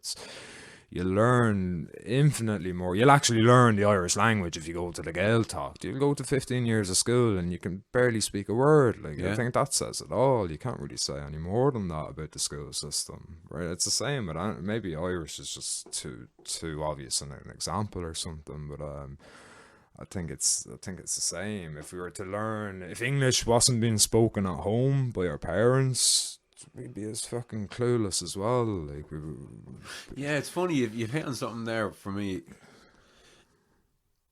If you weren't taught English at school, if your parents, for whatever reason, thought school was where you learned language and you were taught English as opposed to brought up in the environment, like, what? It's a weird one. I'm trying to think of a better analogy than English, but we seem to live in a world now whereby you go to school to learn these things. There's I wouldn't think there's much geography being taught at home these days, because that's school's domain. Kind of it's almost as if the education system has robbed parents of their responsibility to inform and even raise their kids. The authorities looking after. That's it again, isn't it? Like, yeah. The parents are like still school kids themselves. Like that part of them is still there. Like the 4-year-old is still in here right now. Like, it's interesting. That's gone now. On the school and yeah, it's just I think if you're in the right environment, the learning is just involuntary. It's not this active rote memorization. I love the idea of bulimic education. You just cram it all in, puke it back on a page, and forget about it. On to the next thing. Yeah, it's funny because I've heard people who finished both school and college, and like they've handed in all their assignments, they've done all their fucking theses or whatever else they have to do, they pass all their tests and it's finished, and there's a sigh of relief and they're done with learning. Yeah. Oh, it's just like fucking hell. Insane. And look, there's I don't know, you have to have some way of measuring people's, I don't know, success and ability and whatever else. You need to know that the guy performing the operation knows what he's fucking at, and just didn't wax lyrical in the interview, like, this is it. But then again, there's nothing to say that if you've been homeschooled, there's nothing to stop you from going and getting a degree. Oh, big time. Yeah. What way does that work though? If you're going to homeschool your kid, does your kid do the Leaving Cert? Because you need a certain amount of points to get into college, say. Yeah, for sure. But if you've been homeschooled, do you sit the Leaving? Do you? Or I'm sure there's many different approaches. I think once you'll obviously be. There'll be the county nurse and Tusla be involved. They're going to make sure your kids can read and write. But I think once it gets past that stage, it's very much, if you put them in the school system, they miss X amount of days, there's going to be knocks on the door. But I think it's very much left up to yourself once they're past the reading and writing and stage. It's very much left in your own hands then after that. So, yeah, I suppose you want them sitting the junior cert and leaving cert if that's the route they want to take. Again, though, there's a lot of universities say you want to do architecture. There's infinitely more points allotted for the interview. I think a lot of a lot of courses would be like that, you know what I mean? It's more how you present yourself on the day, like what books have you read, you'd be judged to be maybe, it's 600 points to get into this course, but there's 400 points for the aptitude test and the interview all broken down. So I think there's always ways around getting into, there's the standard route, the CAO, everything else, but there's always different ways of getting in. Without a doubt. And I mean, if you've written a paper, or if you've made some sort of discovery, or you've done anything that shows that your body of knowledge is sufficient to do a role, you could see how you'd be actually sought after by a particular employer.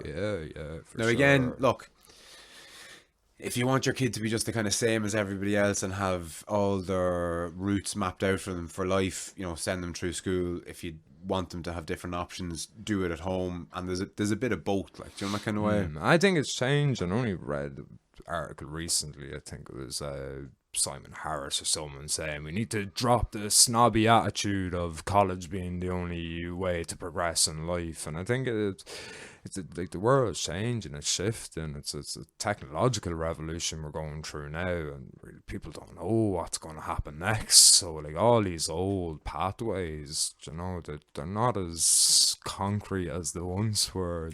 That's all up in the air. The job for life is gone. There is what maybe a few council jobs here and there, but I mean the idea of a job for life, I don't know, if you work in Tara Mines maybe or something, that seems to be gone by the wayside. It's 0-hour contracts now. That's the reality. I think kids are coddled from that as well. Like, to think, go through school, go through college, and there's this very definite route to success, and then when they hit whatever 22, they're fucking, you know, they're at the top of the academic sphere, and then the next day they're looking for a job in Costa. Yeah, without a doubt. That's the reality. But it's that, and you mentioned him earlier, George Carlin. I think he has a couple of bits on this idea of, you know, you go into school and you sit down and you're junior infants, senior infants, first class through to sixth. Then you go into secondary school and it's, you know, junior cert and leaving cert, and then there's always the next stage. So you finish college, you get your degree, you get the job, and then you're in the job, and then you get the promotion, and then you're kind of perpetually reaching, and you know, this idea of saving for retirement, and then, you know, boom, you're dead, and that's fucking the end of you, like. Yeah, it's all in the journey, I suppose. It's not the destination. Like, no, it's absolutely. all in the journey. But it's funny what you're saying there about the change in, like, so my parents would have grown up in a time whereby if you got a good education and you got a degree, you were more or less guaranteed that job for life. And I think the notion of that is still there, but the reality of it isn't there. Do you know that kind of way? Big time. For sure, yeah. The notion is very much alive, but just look around. Like, just because you have a degree, everybody got a degree, so therefore, you know, it's a capitalist thing we're in. If everyone has one, they start becoming less and less valuable, and that's what's happening. Like, but look, a degree isn't worth much these days. I mean, again, my parents, master's, PhD, 2 degrees maybe, whatever it is. The more people that go for that, you know, the less valuable they become then as well. And then you obviously produce an industry out of schooling. So you get organizations that are called degree mills. They're just, you know, they'll accept anyone. They'll more or less give everyone a passing grade just so they can justify what they've charged them for doing. And what they're left with is worse than a meaningless degree. They're left with a meaningless degree and a feeling that they've achieved something. Yeah, an ego inflation. Pretty much, yeah. You know, a letter after the name or whatever it is. Yeah, and look, it's getting stranger and stranger. But today I was reading, sorry, it's a YouTube clip. I forget the lady's name. It's some of the highest quality content I've seen in a long time. There's some solicitor, and she's talking about. I sent you the link to it. The mature minors being able to. Oh Jesus, mature minors! I know, such an oxymoron. I think you sent me the link to something. I can't remember who it was, or what it was about, but that was in it. That this idea of mature minors. It was in what was it in relation to? Was it making medical decisions for themselves? So the doctor can come into the primary school now and ask your 5-year-old, do they want a vaccine? And if your 5-year-old said yes, I do want a vaccine, provided they're a mature minor. Oh yes, of course. Yeah. Leave it up to them to make the definitions, and yeah, they can, you know, give your child can decide what medical treatments they should or shouldn't have. And it's funny, it's not, it used to be to send a letter home to the folks and you'd need to sign the piece of paper, so it was the parents' consent, but now it's the opposite. You'll explicitly have to tell them, no, my child doesn't make them decisions for myself. So if you don't send that fucking letter, you know, your own written letter into that school, then the new consensus is that children can make fucking whether they should take a medical treatment into their own hands, and they decide. It's insanity. I don't understand that at all. Yeah, I remember watching what you sent me on and then sending you a text message back just in inverted commas, just mature minors, and you reply. It didn't sit with me well at all, and that's why I sent it on to you. And then your reply just fucking pushed me over the edge. It was like, sounds like something a paedophile would say. Yeah, but there is, like, you know, but he was a mature minor, you know, Your Honour. It's like, whoa. no, but that's where words can be kind of squirrely and like what's a mature minor? I mean, as you said yourself, it's if there ever was an oxymoron, like. Yeah, it's strange. It's strange. At the same time, you know, we're teaching 5-year-olds that a boy can be born with a girl's brain, a girl can be born with a boy's brain, and the new sex education. It's look, here comes all the right wing fucking fundamentalist Christian spiel. Let it all out, Padraig. Let it all out. You're in a safe space here. Yeah, look at it's very confusing times. I would not like to be a child growing up in it. You know, the same person who's teaching you 1 + 1 = 2 is telling you there's no such thing as gender. You could be a boy trapped in a girl's body, or you could be a girl trapped in a boy's body. How confusing is that? Like, you don't. I thought it was Spider-Man. What happened to just being Francis? Yeah, it does. That could be with an IS or an ES, depends on what you're feeling. But and look, not to belittle the trans community or anything like that. But yeah, it's confusing enough being a kid growing up without adding more confusion. And then, you know, they're coming in with a whatever drug they deem is suitable or necessary, and it's been left up to your 6-year-old to decide that. Like, it just, I don't understand it at all. There's new legislation they're drafting up at the minute as well to allow minors legally change their gender reassignment. I've seen it, as young as 16. Yeah, and they're pushing for younger. And look, I'm sure there's good reasons for that, or there's a steel man there that, do you know what I mean, there's kids who are trans and genuinely this could be the best piece of legislation that's ever been passed. But I think for a vast majority it's gonna just add so much confusion to an already confusing time. Like, yeah, we more and more seem to be, I don't know what you think of this now, but we're making rules for the majority based on minority, on everybody, just not minorities. But I mean, if you can find a particular part of society that's, you know, I don't know, let's say the trans community, just to keep with what we were saying, you find a tiny percentage of people whereby there's a certain issue, and then it gets rolled out across the board.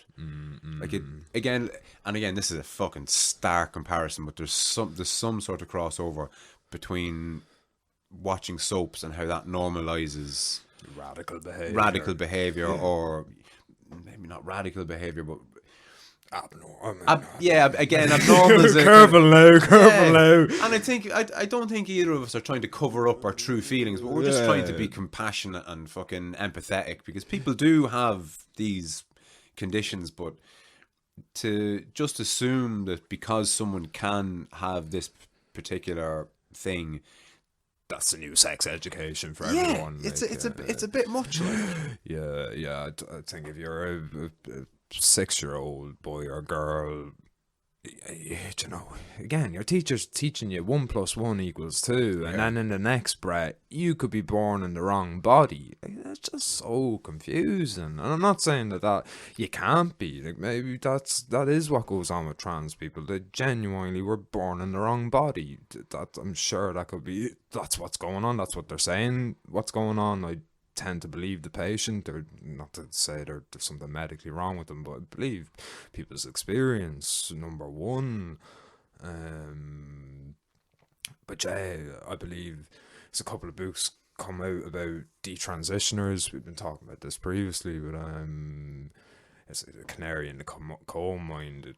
A lot of the kind of trans right activists just don't want to hear of detransitioners, but detransitioners are people who have had gender hormones, or they've, you know, had operations to maybe take their breasts off or that kind of thing, and they've come out the other side now. It's like me being an ex-vegan. It's like, again, obviously it's a different ball game, but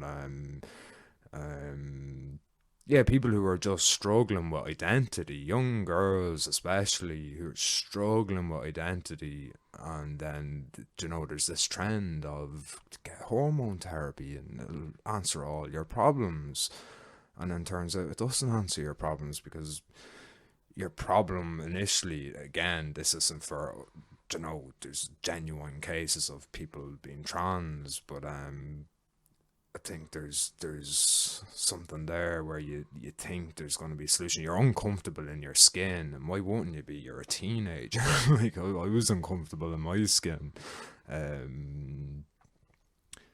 Yeah, but so much of it, you're looking for meaning, and then you're been sold this ideology that the hormones could fix it for you, and then Well, it's the fix, isn't it? That's the main problem. fix it. There's a we have the solution to that. Like, here's your problem. We've looked it up in the DSM, and we've diagnosed you with whatever it is, and this is the fix. So relax, take a deep breath. We found the problem, and we're going to rectify it for you. And don't worry, there's no negative consequences to taking hormones, don't you know? It's completely reversible.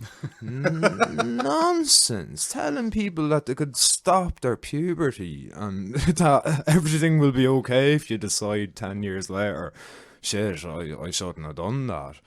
Or maybe not shit, I shouldn't have done that, but what I needed was to be able to accept myself for who I am, and then I was sold this medical, not a lie, but I was sold one story, and then that's what I bought into. I believe on the Detransitioner book, a lot of the girls who detransitioned would have been the same girls that would suffer with bulimia or anorexia. Again, it's people who are just uncomfortable with who they are, and they think some external fix is going to solve an internal spiritual crisis. Like, yeah, it's very, very confusing when the same person who teaches you 1 + 1 = 2 is also teaching you that you might be in the wrong body. It's very confusing, very confusing. And then at the same time, the doctor's coming in telling you, would you like this drug or that drug? It's entirely up to yourself now, young Timmy. I don't know. But it's from the adults. It obviously starts with the adults, because the kids are just obviously purely innocent to it all. But you see adults and they're not happy with themselves, so they I suppose fill that void with consumerism in a lot of senses. And I think antidepressants are a form. There's a form of consumerism there. This idea that you're buying them, even if they're if you find them or they're given to you free, but you're putting them into you to make yourself fuller in some sense. That kind of way. We, instead of tackling with even possible root causes, like my understanding of going into a GP and telling him that you're low on energy, you're always in bad humor, you can't seem to, you've no enjoyment in life, you're hopelessness, you've a bit of suicidal ideation. You say any number of those things to a GP and it's the antidepressant for you. There's no mention of what's your relationship like with your parents? What's your relationship like with your brothers and sisters? Do you have any kind of community involvement? Have you got a job that doesn't kill your soul every time you walk into the place? There's 101 different things aside from just the symptoms. Yeah, big time.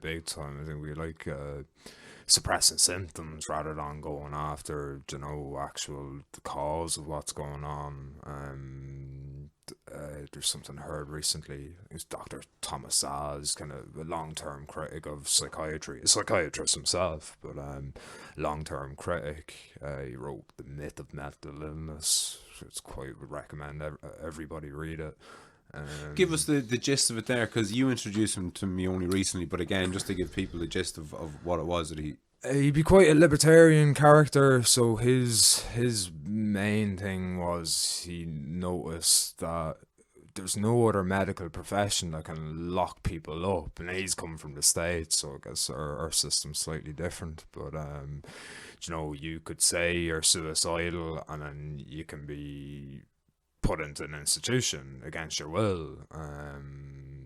So you'd be quite the libertarian, you'd be pro euthanasia, pro drugs legalization, you'd be very much a libertarian at heart. But his whole shtick basically on the myth of mental illness is that it's quasi a religion. It's sorry, try not to butcher it too much. No, you're going to, just the sentiment is fine, like, you know. It was basically that all therapy it should never be coerced. It should be you know, so something like psychotherapy, he'd be very much not in support of the state paying for it. If you want to go and get psychotherapy, you go and pay out your own pocket, and that's fine. And you know, he'd be a big proponent of psychotherapy. But when it becomes a state-run thing where they can institutionalize you, label you this or that, and then you're just put in that box, it's very hard to break out of it. Yeah, you get labelled whatever it is. Oh, you're here. Manic depressant, bipolar, schizophrenic, whatever Exactly. whatever label that they have. There's a list of drugs to treat you with. One of his things was basically it all stems in conflict. That's what made me think of it. What you were saying there, like how's your relationship with your partner, or your mother or father, or brothers or sisters, or just your kind of external, your community in a broader sense. And he put down kind of all mental illness is conflict. Simple as, like, it's conflict of some description. The idea being that it can be resolved. Yes, exactly. And you might need pharmacological solutions for it, like, not that, you know, not to say that you shouldn't, but very often there's the simple things can be the hard things, you know what I mean? It's resolving that tension between your partner could be the exact thing that you know what I mean? It could be very simple in one sense, and then the hardest thing in the world to bridge that subject, or, you know, to start talking about it. It's just a whole nest of snakes, like. Yeah, what do you want? Do you want to go home and, you know, do you want to go home and just go through the motions like you always do, and go to bed and everything's fine, and wake up the next morning and kind of go through the same thing and everything's grand and yeah, everything's fine?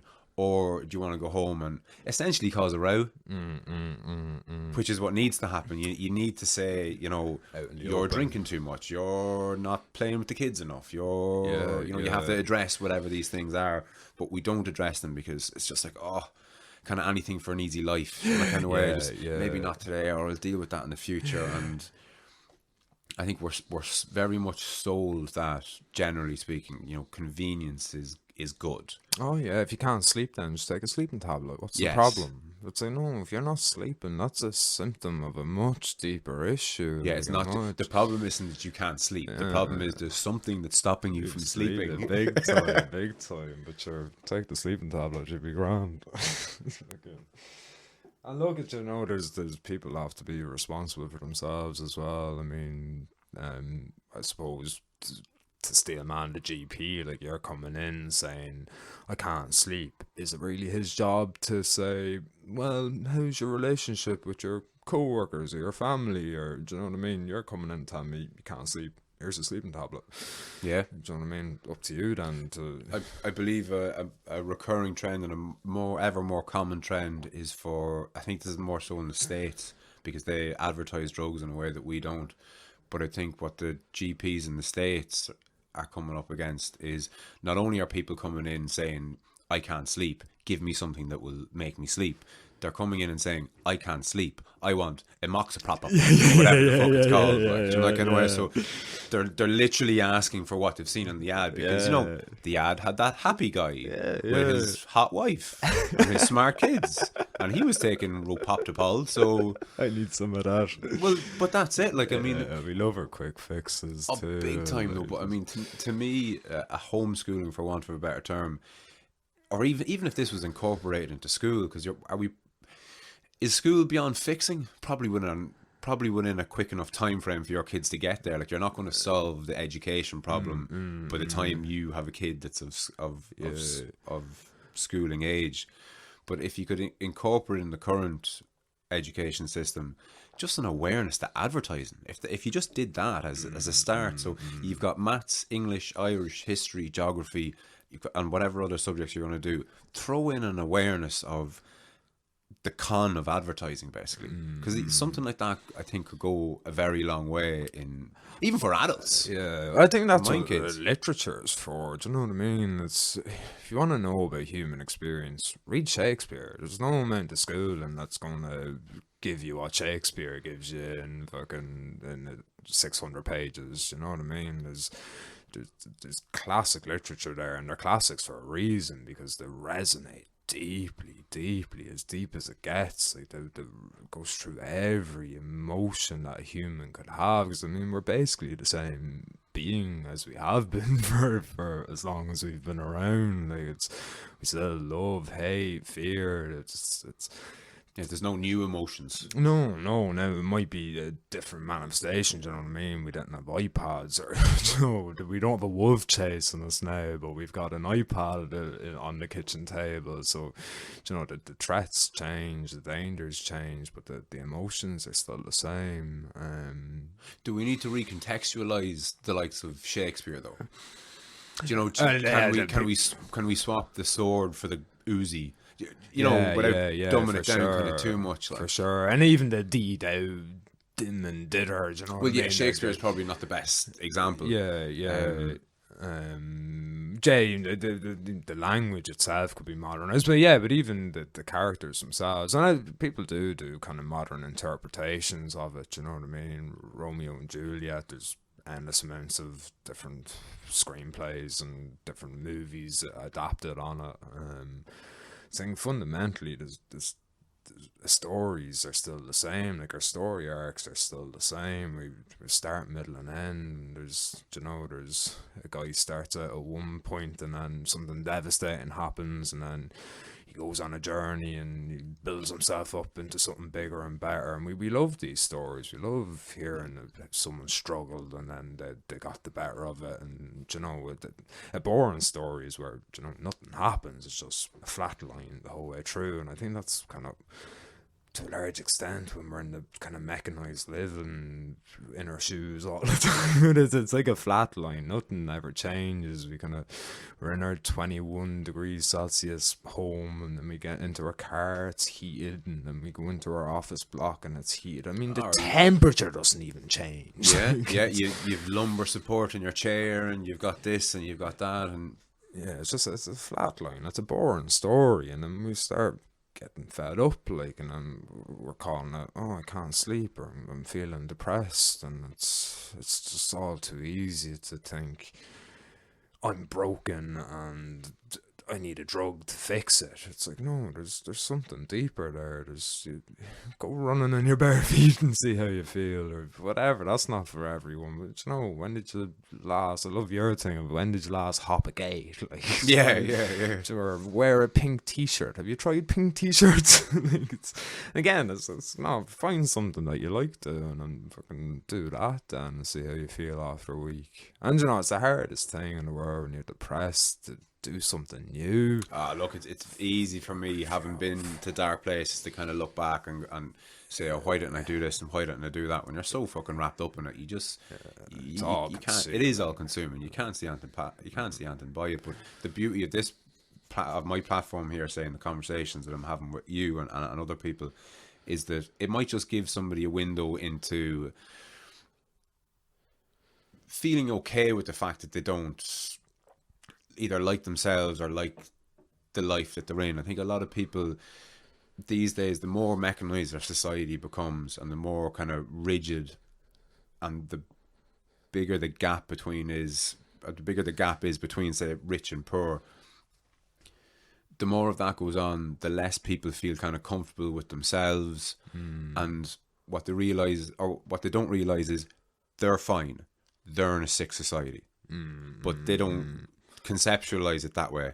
They conceptualize it as society is grand and I'm not getting on within the society, therefore there's something wrong with me. And I think there's validity in that as well, instead of always projecting outward like, oh, it's the world that's fucked, and you know, it's I'm fine, everybody else has a problem. There's that's not a great attitude either. No, like, not at all. Very often, if the whole world looks like shit and you feel like shit, start at home first. You know what I mean? That's the thing you can actually change. You know, you can't. You know, I don't like to belittle people's efforts, but you know what I mean. If the jungle's on fire, there's very little you can do about that. You know what I mean? But if your kitchen's a mess, yeah, you can clean the dishes. Like, do you know what I mean? Start off small and try to build up from there. And again, it's the hardest thing to do if you are in a hole. Like, it's you know, it's just very hard to try and dig yourself out of it. But I mean, you got to start somewhere. And I suppose when life is that kind of, I don't know, there's a lot of low hanging fruit. You know what I mean? If you haven't gone for a run since you were 10, like, that's gonna do something dramatic. Like, compared to if you've been running every day for the last 2 years, that's just a run. Like, it's normal. They're not the same thing. Again, it's like setting. Yes. You know, you have to, as you were saying, perfect analogy. So a run to me is going to be a very different experience for a run for, as you say, somebody who hasn't ran in God knows how many years. Yeah. That's what I love, again, the training with yourself and the lads. Like that, I associate that with being a child, wrestling with other guys or gals, whatever. Like that brings me back to being a 6-year-old, having fights with your older brothers. Or We were doing flying knees last night. Yeah, great, absolutely great crack. And it's a polar opposite of what I'd normally be into, like fighting. I don't want to get in a fight. I don't want to. But again, you had this idea, you had a notion of what fighting is. Oh yeah, you know, macho kind of men trying to prove who's got the bigger dick. Like, but, yeah. Not do you know, a martial art. Like, it's deep as it gets. Like, and look, it's not for everyone either. But I wouldn't have thought it was for me at all. And I love it. Like, absolutely love it. Just wrestling with dudes you barely know. Like, when do you have, well, it depends what you're into. I was going to say, when do you normally have a guy's crotch, like, in your face? And it just doesn't, I'm not fucking selling it well here at all. But no, there's something to it, like, there really is. Just again, you're in the moment, because there's a guy there that's trying to do his damnness to choke you unconscious. Yeah, but in a counterintuitively very safe way. Big time, and there's nothing but support and love from them. Like, it's just, you don't connect with other humans like that. In the office, could you imagine? Or we just have a quick little roll around on the floor here. You'd end up getting done for sexual harassment if big time. Did 1/100th of the contact that we do. Yeah, you know? yeah, and it could be two willing participants. You've offended somebody else in the office or something. Yeah. It's mad. Yeah, I think we need back to basics. Like, just when did you last wrestle with another human? Yeah. I think if you're in a relationship, you're kind of constantly wrestling with each other in a more kind of psychological sense, maybe, or you're ignoring that side of things where you're not wrestling with one another, and it's just all 20 years later you turn around and you're looking at the person like, who are you? I don't know you. Yeah, how did we end up here? Like, yeah, I don't even know myself. Yeah. Who? You're just some alien creature I'm looking at now, because you're kind of ignoring how weird we are. Like, it's just that need to normalize everything. Everything is just normal. It's normal. It's like, no, It's not normal. But there's an internal dialogue, I think, with most people that, you know, I'm normal. Do you know that kind of way? That's a tyranny. Like, it's yeah, a and tyranny to step outside normal. of that normal is to be abnormal, and that's bad. Yeah. Don't want that. Like, don't want to stand out in any way, shape, or form.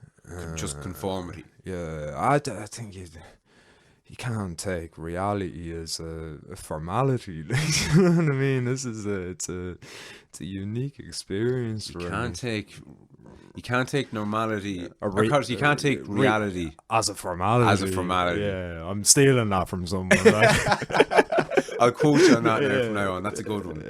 I think we do it so often. Like, we think this thing is just, you take it for granted. Like, it's, of course, this is just life. Like, it's, oh, wait a minute, what's going on here? Like, what am I doing here? What's the meaning of all of it? And lots of people have different answers to that. Like, you know, you can go religious, you can go nihilistic, you can go, you know, communistic or socialistic or capitalistic. Like, a lot of people have a lot of ideas, like, but fundamentally, no one has a clue what's going on. Like, which begs the question: if there's a camp, which one do you best fit into? Do you think, or not a clue? There's camps, but you know, like, would you like what you're generally speaking? Would you be more of a capitalist or more of a socialist? They're the two kind of big ones. Yeah, right wing, left wing kind of dichotomy. I don't know. There's an inner Marxist in me, there's an inner Adam Smith in me, there's an inner atheist, there's an inner devout Catholic. Like, there's all sorts in here that I'm completely unaware of, for the best part. Like, just the totality of yourself. Like, nobody knows how deep that goes. Like, we're way more complicated than we'll ever know. It's a lot to try to come to terms with, Dan, as well. It's terrifying, really. Like, it's, you take a handful of any psychedelic and you'll know all about how little we know about ourselves. Like, it's fascinating. It's fascinating. It's endless, endlessly endless. So yeah, I think I forget who said it, the unexamined life isn't worth living. I'd be very much in that camp anyhow, if that's a camp. I don't know. Oh, very much so, yeah. Just an eternal student. Yes. Be an eternal student. Yes. Like, never think that you know enough. Now, I suppose there's an extreme version of that. You don't want to be kind of doe-eyed and the world is wonderful and there's so much to learn without ever actually kind of concretizing.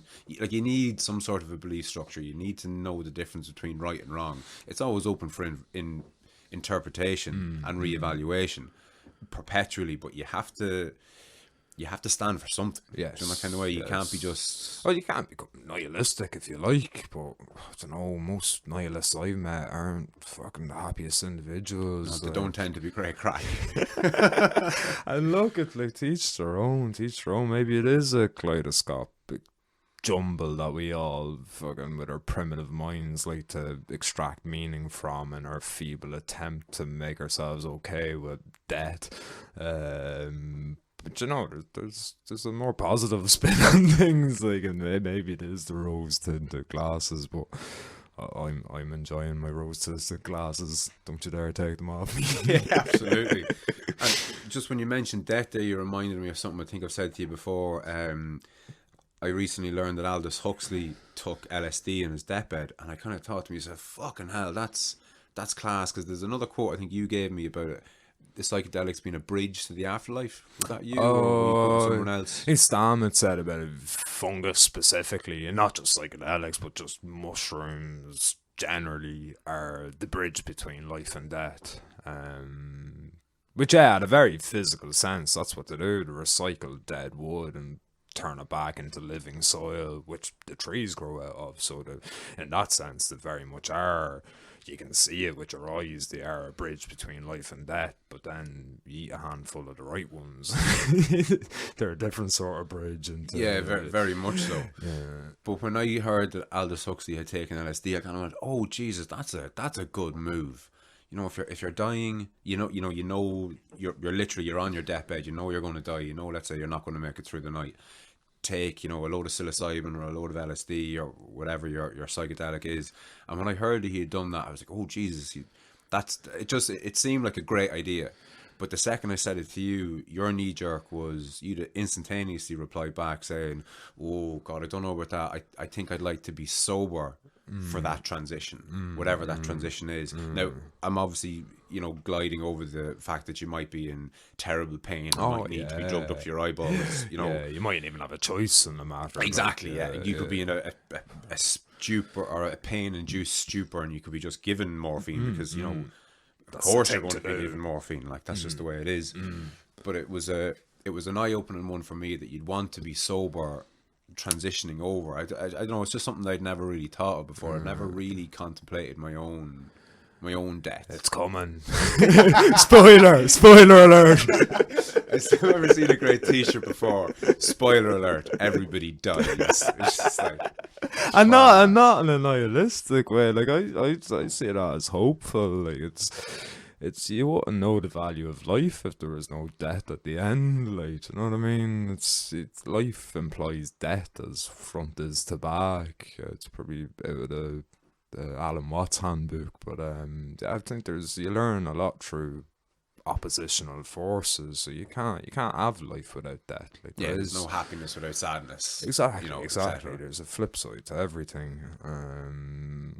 And you don't want to frame everything in a dualistic sense, but I think there's a lot of learning to be done there. When you see certain things imply other things.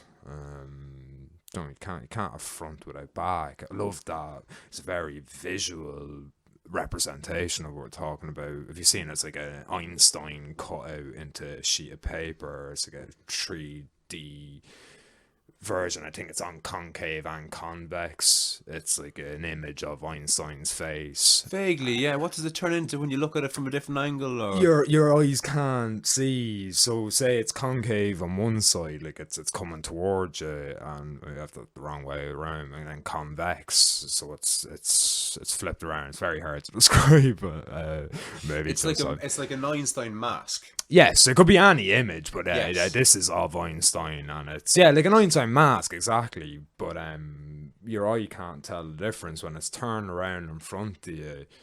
Your eyes want to see it concave all the time. Yes. Or convex, you can't see as soon. It's funny. There's like a turning point where it's looking like it's coming out towards you. And then you can see no, that's going inwards, not outwards. But then as soon as it's like, what would you call it, perpendicular to your eyes, you just see it as 3D again. When it turns the full 180, you're looking at it square on, and it kind of pops. Big time. And look, there's probably the nihilistic interpretation of that, do you see your feeble attempts to extract meaning out of nonsense, and there's an element of truth in that, but we're pattern seeing beings. You just have to look up at the clouds and you'll see elephants and dragons and all sorts of things that you create with your mind. Yeah, and I think, why not let the active imagination run rampant? It's you have it. You're given. I think we're given it anyway, but given it. That would imply somebody was giving it to you. Doing the giving. Exactly. We'd get very philosophical and esoteric. I don't know about all of that, but we certainly have an imagination. That's, everybody does. We make a hell out of heaven and a heaven out of hell. I love another Shakespeare line that always just resonates deeply with me is there's nothing good or bad, but thinking makes it so. It's all their thoughts or thinking, just everything. You look around this room, everything was born out of thought. Absolutely everything. It's an amazing faculty to have, but I forget who said it. You might, it can be a faithful servant or a cruel master. So yeah, you can really, just your thinking can elevate you, or it can just depress you and keep you down in a hole. So it's awareness, I suppose, is key. Being aware of your thoughts, being aware that, very often it's not, there's an active thinking and then there's a past tense thought, and very often it's just a thought that's been loaded up, something you coded into yourself, or a program that you're operating off. It's like running off a Windows 91 when you could have the brand spanking new Vista or whatever it is. You know what I mean? You're operating on old patterns, old ways of thinking that you could update. Like, you'd update your phone every few minutes, but people don't view their own minds that way, I suppose. I think, yeah, there's lots of practices to get into that sort of stuff then as well.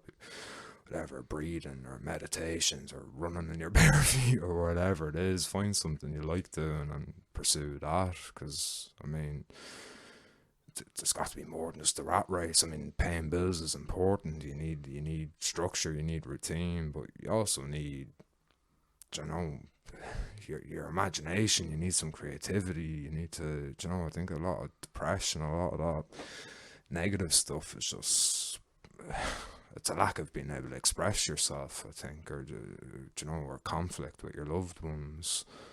Yeah, I've been spieling on. Say No, something no, there. man. I'm all ears here. You actually made me think of something. This idea that so bear with me now, but just building on what you were saying there. I think there's something to the idea of giving yourself credit for your depression, because your depression is basically invented in your head, but it's always seen as a negative thing. You don't see it as an ability. Like, you know, you need a certain ability to ruminate and to, you know, to look into the future negatively or positively. Do you know, that kind of way? Like, I think people who are capable or susceptible, whichever is the appropriate word, capable or susceptible to becoming really depressed, I think they have an ability to become really happy, for want of a better term. The opposite, you know, really fulfilled, say. But they're using a skill that they have, call it their imagination. They're using it to auger themselves into the ground. I think they could use that same neurology to, you know, elevate themselves to a lofty position. You know, that kind of way. Yeah, for sure. I think a lot of it's don't fight your emotions. If you're feeling shit, go into that. Like, see what it's all about. Just be with it for a moment. Don't try and repress it. Don't smoke a cigarette to try and get over, or drink a coffee, or put the TV on. Just sit with it and see where it goes. Like, very often you're fucking experiencing anger, and then once you just think for a second, not think, just be with it, just feel it, don't think it, just feel it, very often just dissipates into nothing. Yeah, let it go.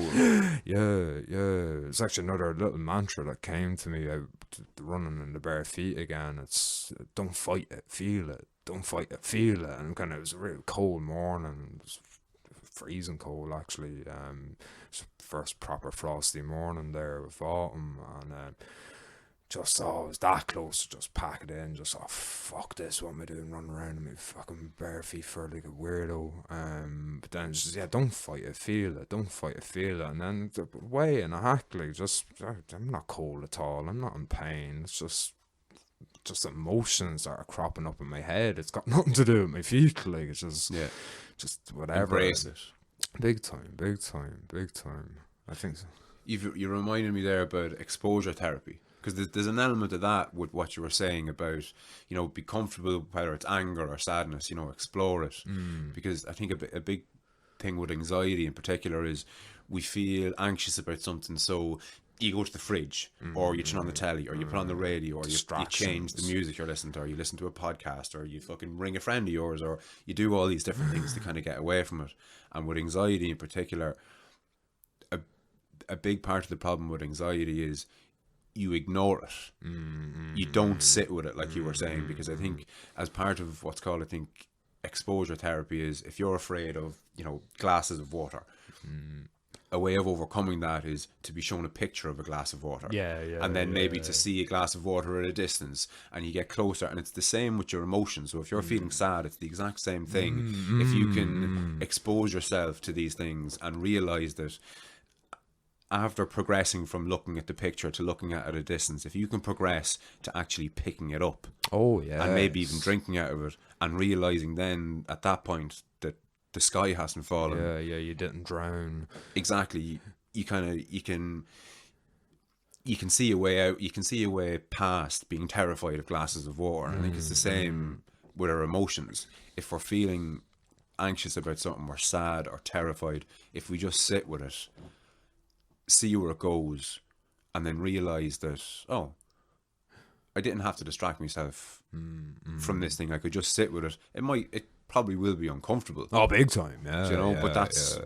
it's just, I don't know, there's an element of bravery involved. I suppose you can't be brave. It's like the duality earlier. You can't be brave without being scared. Big time, yeah, yeah. If you do something You're that naive you weren't scared of, otherwise. sorry? You're naive otherwise. If you're just brave without knowing why you could die or whatever it is, you're just naive. Do you Oh, know absolutely, what I mean? yeah. It's the guy who knows or the gal who knows that, you know, so say like trusting another human being, you know, just to trust them because they're, by virtue of being another human, you're naive. You need to know that there's rapists and lunatics and murderers and fucking everything in between, saints and sinners, and usually they're all wrapped up into one individual.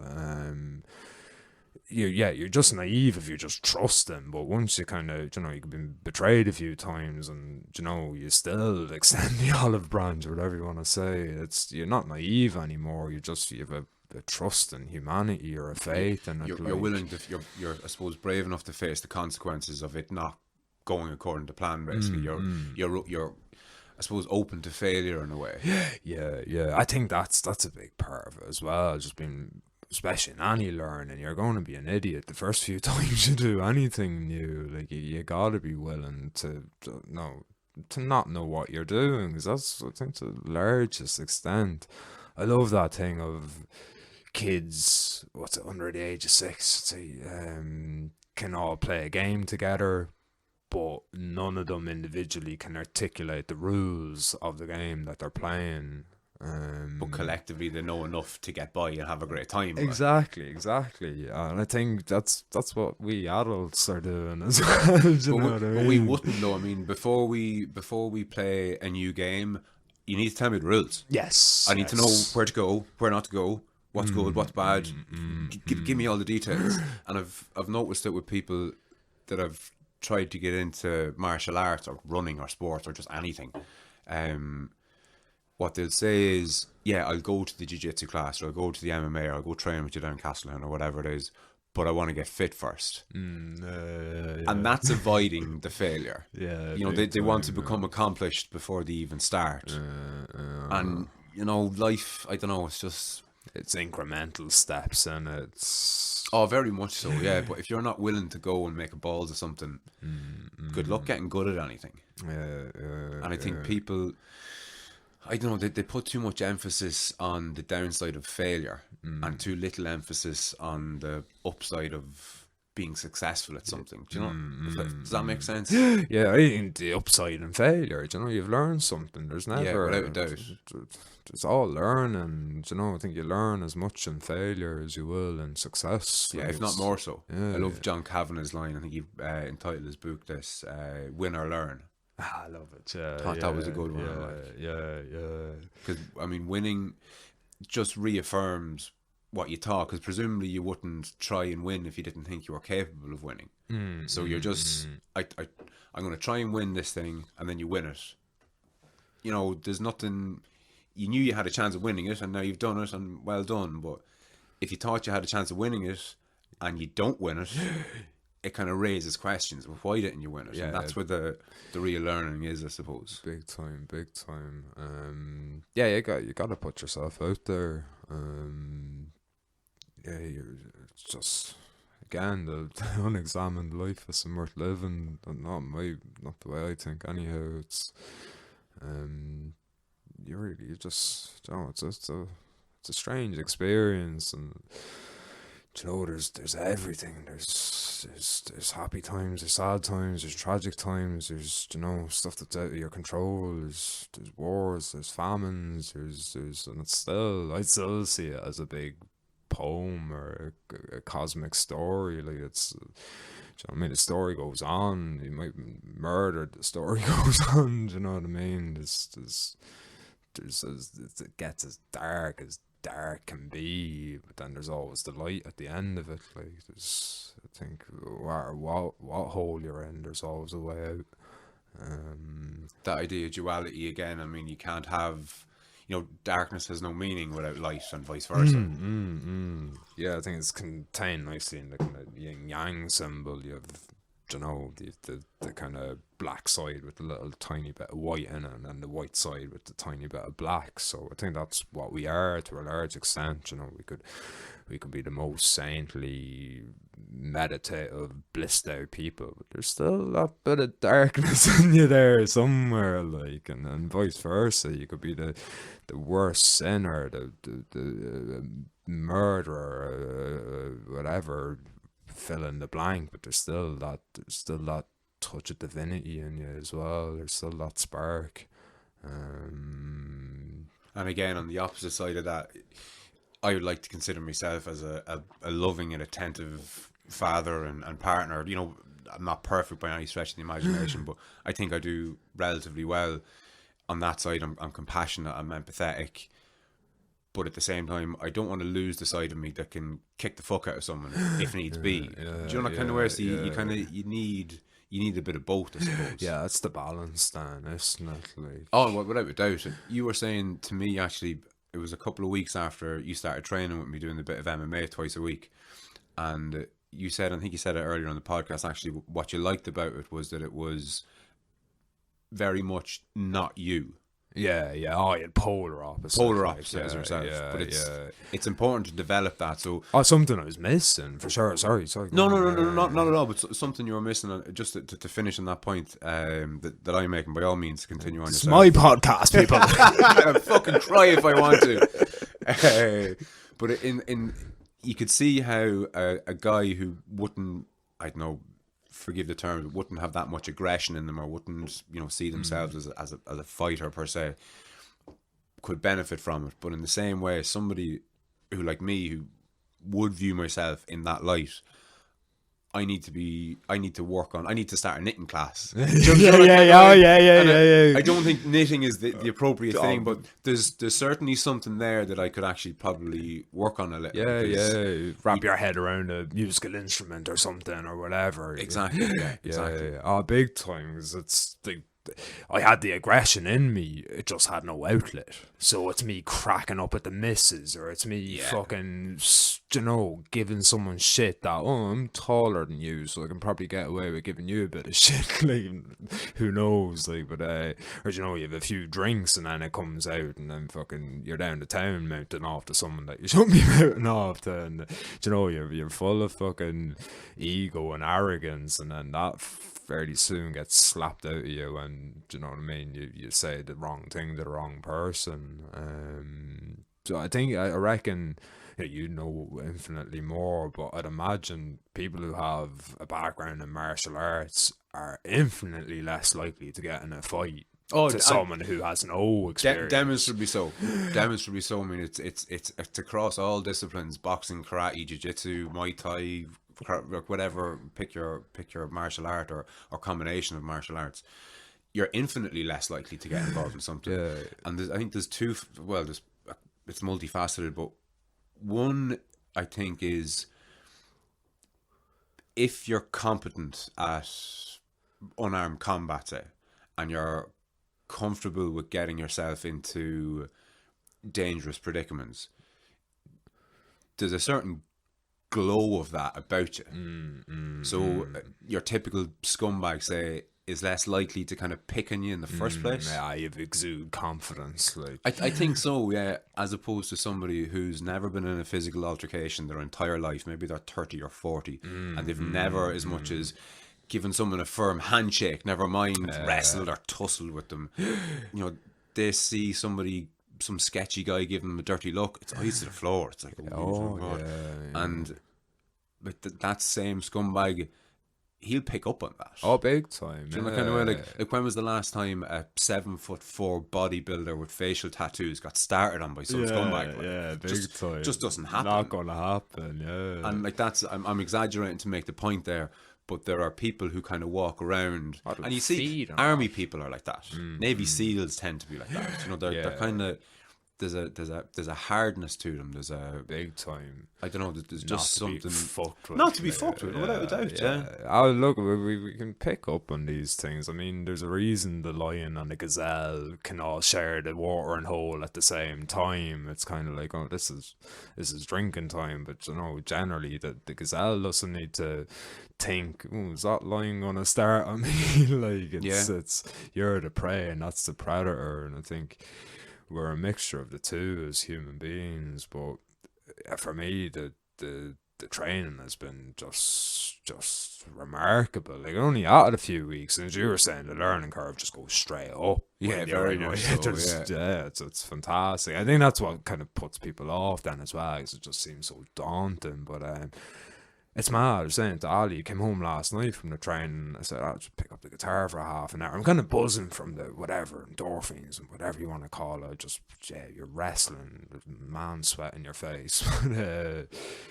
Even, yeah, translated, like, directly. Picked up the guitar, something I was struggling with for the last while, and then just there it was, fucking just no thinking about it, and I put it directly correlated to the wrestling with the lads. Like, it almost exercised something in you. Big time. It's strange, so strange, because I, not like I don't exercise. I would have been one for, you know, minimal enough, but I'd run or do whatever, a few push-ups or that. But it's different when there's something about, especially the rolling and the wrestling. It's maybe it's just my childhood experiences, but I guess most siblings kind of tussle and tumble around with each other, and if you haven't done that in 25 years, again, give it a go. Yeah. Like, or if you've only had sisters, or maybe you're an only child, or, you know. Yeah, definitely. 'Cause, I think, I don't know, it seems like there's a trend of just the more placid you are, the better, the more kind of just agreeable and nice. It's that conformity thing again, isn't it? Like, yeah, you're ready for the office. Fair play to you. But like, if you've never been threatened once in your life, like, Jesus, it's you know, it's millions of years of how we've done things is just completely removed in a century, and it's, you're wondering why you're feeling a bit down, or but you know you're inadequate. Like, it's going to express itself in a fight with the missus or whatever. So you need adversity in your life, like.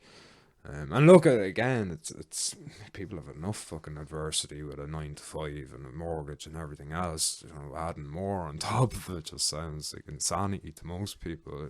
I just want to go home and turn the TV on and turn my mind off, and I completely get that. I've been there.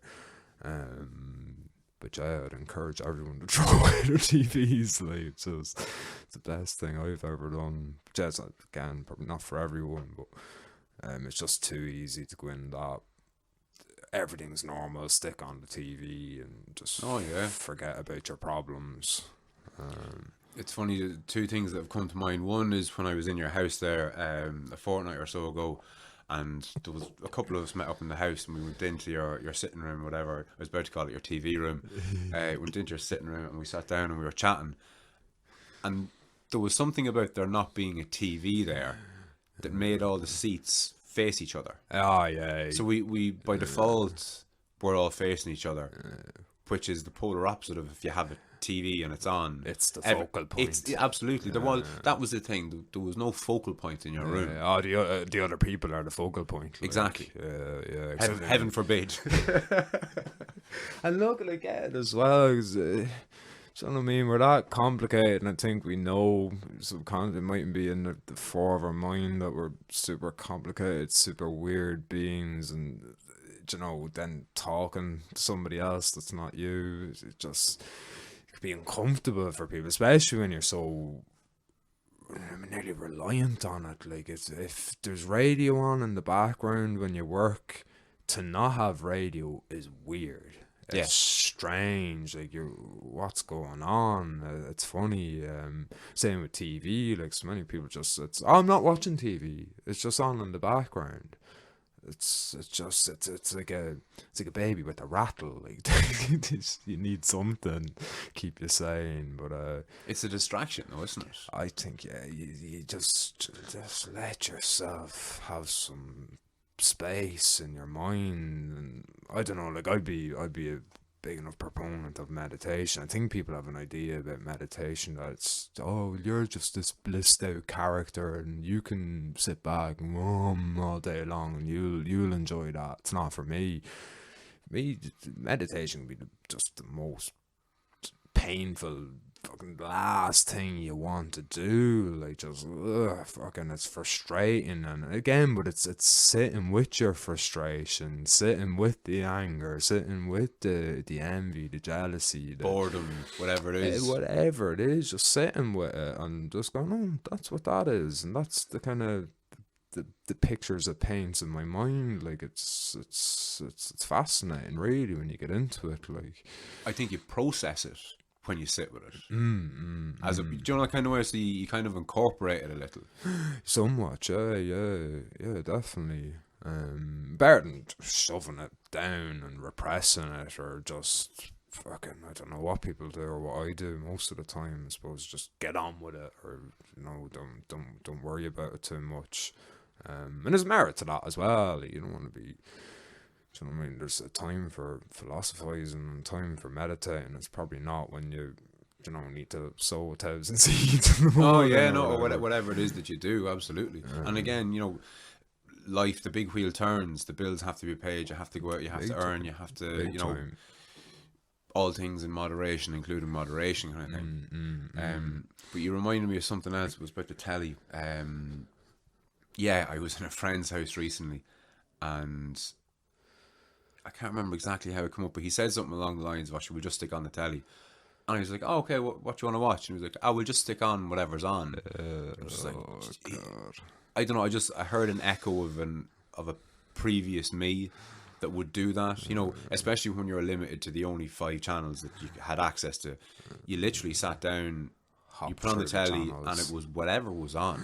Now, at least these days, it's weird because these days it's kind of slightly better and slightly worse. Because now we can choose from an infinite amount of things, but there's an obvious downside of that. Always having something that could distract you away from what you're thinking about. Oh, Netflix is getting better and better and better at deciding what you like.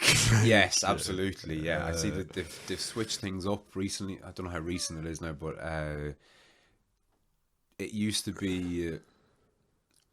Thrillers and rom-coms, documentaries, they were the subdivisions, but now it's all to do with mood. So are you in the humor for something funny? Are you in the humor for something, do you know that kind of way? They're kind of almost preying on your emotions a little bit more. Big time. It's, I think Netflix and Google and these big technological corporations are way more powerful than any government has ever been. Like, I think they're the new forces to be reckoned with. Like, very much so. And it's weird because they're not contained within a board, or the most liberal things going. Yeah, like, it's a weird one.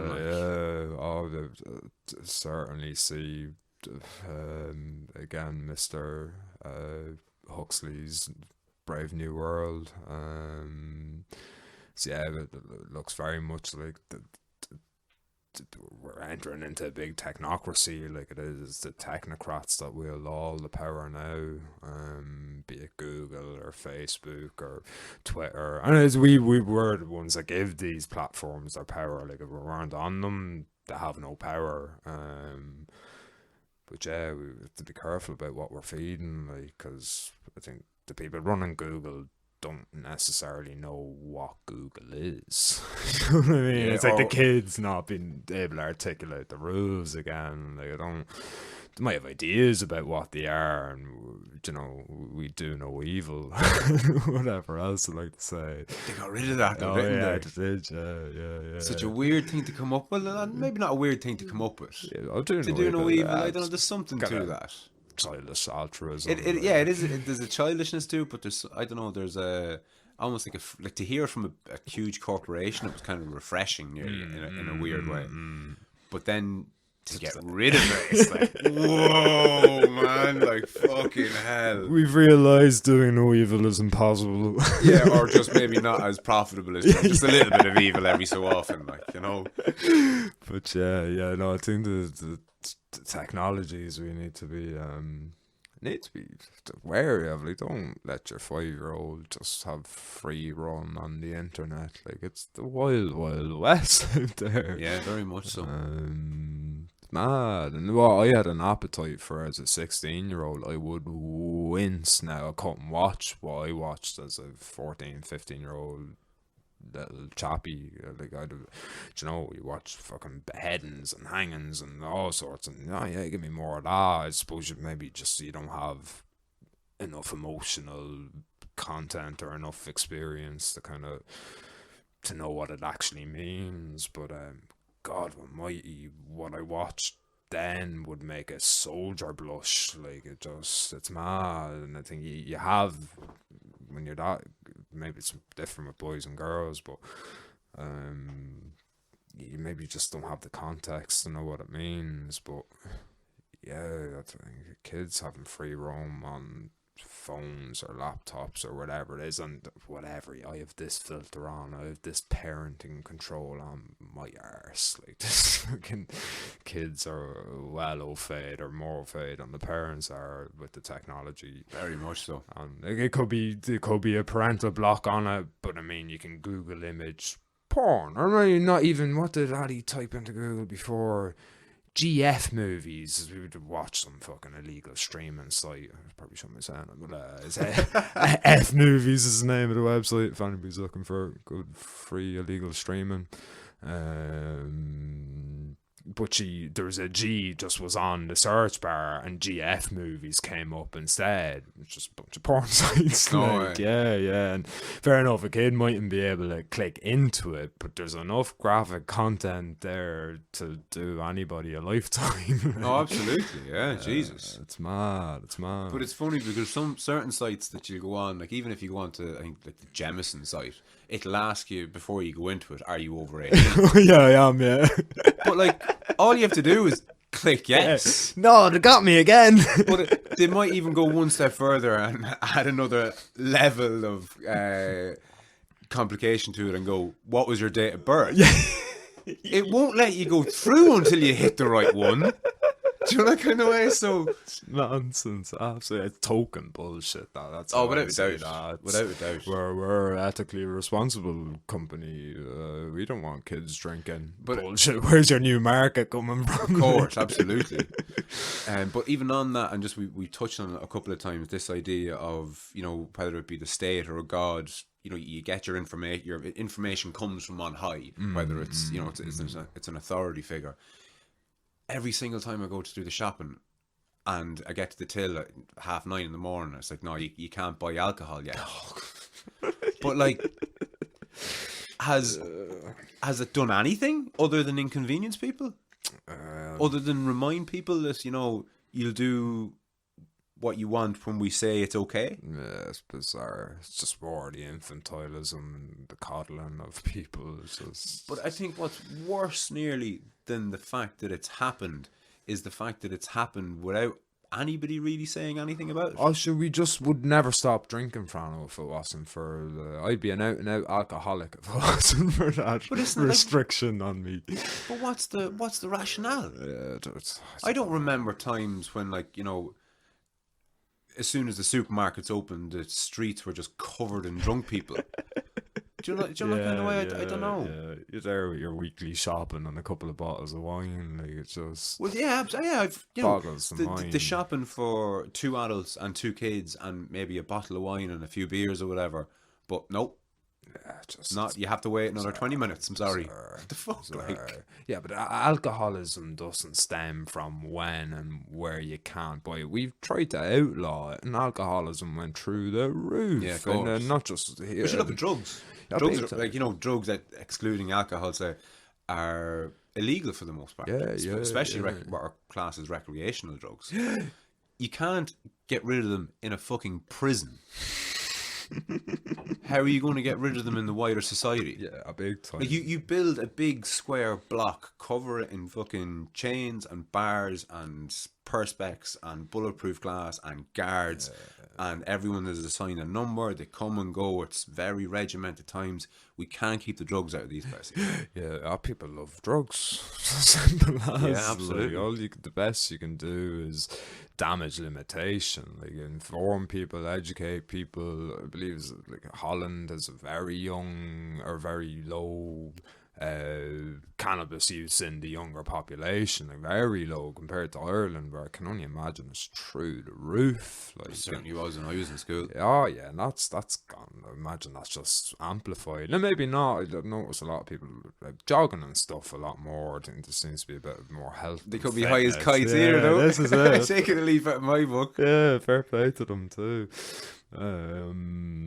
But yeah, you're never gonna stop humans from taking drugs. Like, that's what we like to do. So it's just legalize them, regulate them, and that's the best you can do, really. You try to shove it under the carpet and just manifest as some other ugly fucking demon of a thing. Yeah, you suppress these things. It's like your feelings. If you're not sitting with them, if you're not sitting with them and processing them, you're pushing them down deeper and deeper, and they're going to fester Big time. and manifest themselves in an addiction, whether it's alcoholism or you just having a shit life, or anything else either. Big time.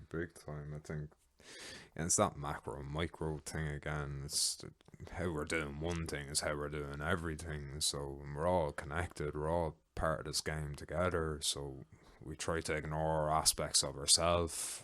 We're all doing that collectively. Like, of course, it's going to manifest as whatever pathologies or fucking illnesses or whatever it might be. Yeah. Can you think of anything that's helped you, say, in your journey, or like with me? Things got so bad with me, I ended up being suicidal, and there was that whole thing. So that was obviously a kind of a turning point. Being introduced to psychedelics was a turning point. You've already said your encounter with psychedelics was a turning point for yourself. But can you think of any other things that I suppose have steered you in the right way, or things that you might do differently, or like you seem to have a very wide, interesting topics, just kind of generally, but you strike me as somebody, and I know this kind of just from knowing you, you've done a lot of work on yourself, and I can't really, I wish I had better words for that, that you've done a lot of work on yourself, but how would you... Do you like my new tits? I don't know, you just got them last year. you strike me as somebody who, I don't know, you've changed a lot in your life. Is that fair to say? Yeah, and I look at it, no, I'll probably be eating half the words I've said today. I'll be eating them in a few years as soon as I have kids or whatever, but I'm not even too sure what I've said already. I suppose the literature, I think good, solid literature has really helped me. There's endless amounts of wisdom there to tap into. Again, because the stories are as old as it gets. Like, the guy who was struggling 1,000 years ago was just like you struggling now. So if I was giving advice to my younger self, or when I have kids, it'd be, read. And it's so often that's just being pointed in the right direction. There's endless amount of things that you could be reading, but I suppose finding things that resonates with you, kind of whatever stage you are in your life, is also helpful. But I mean, definitely there's Shakespeare, Dostoevsky. You just get your teeth into some of the kind of classic stuff that our kind of civilization was built on. The Bible, for God's sake. Like, how many people read that for themselves? Most Catholics would, maybe the Protestants do a bit more of it.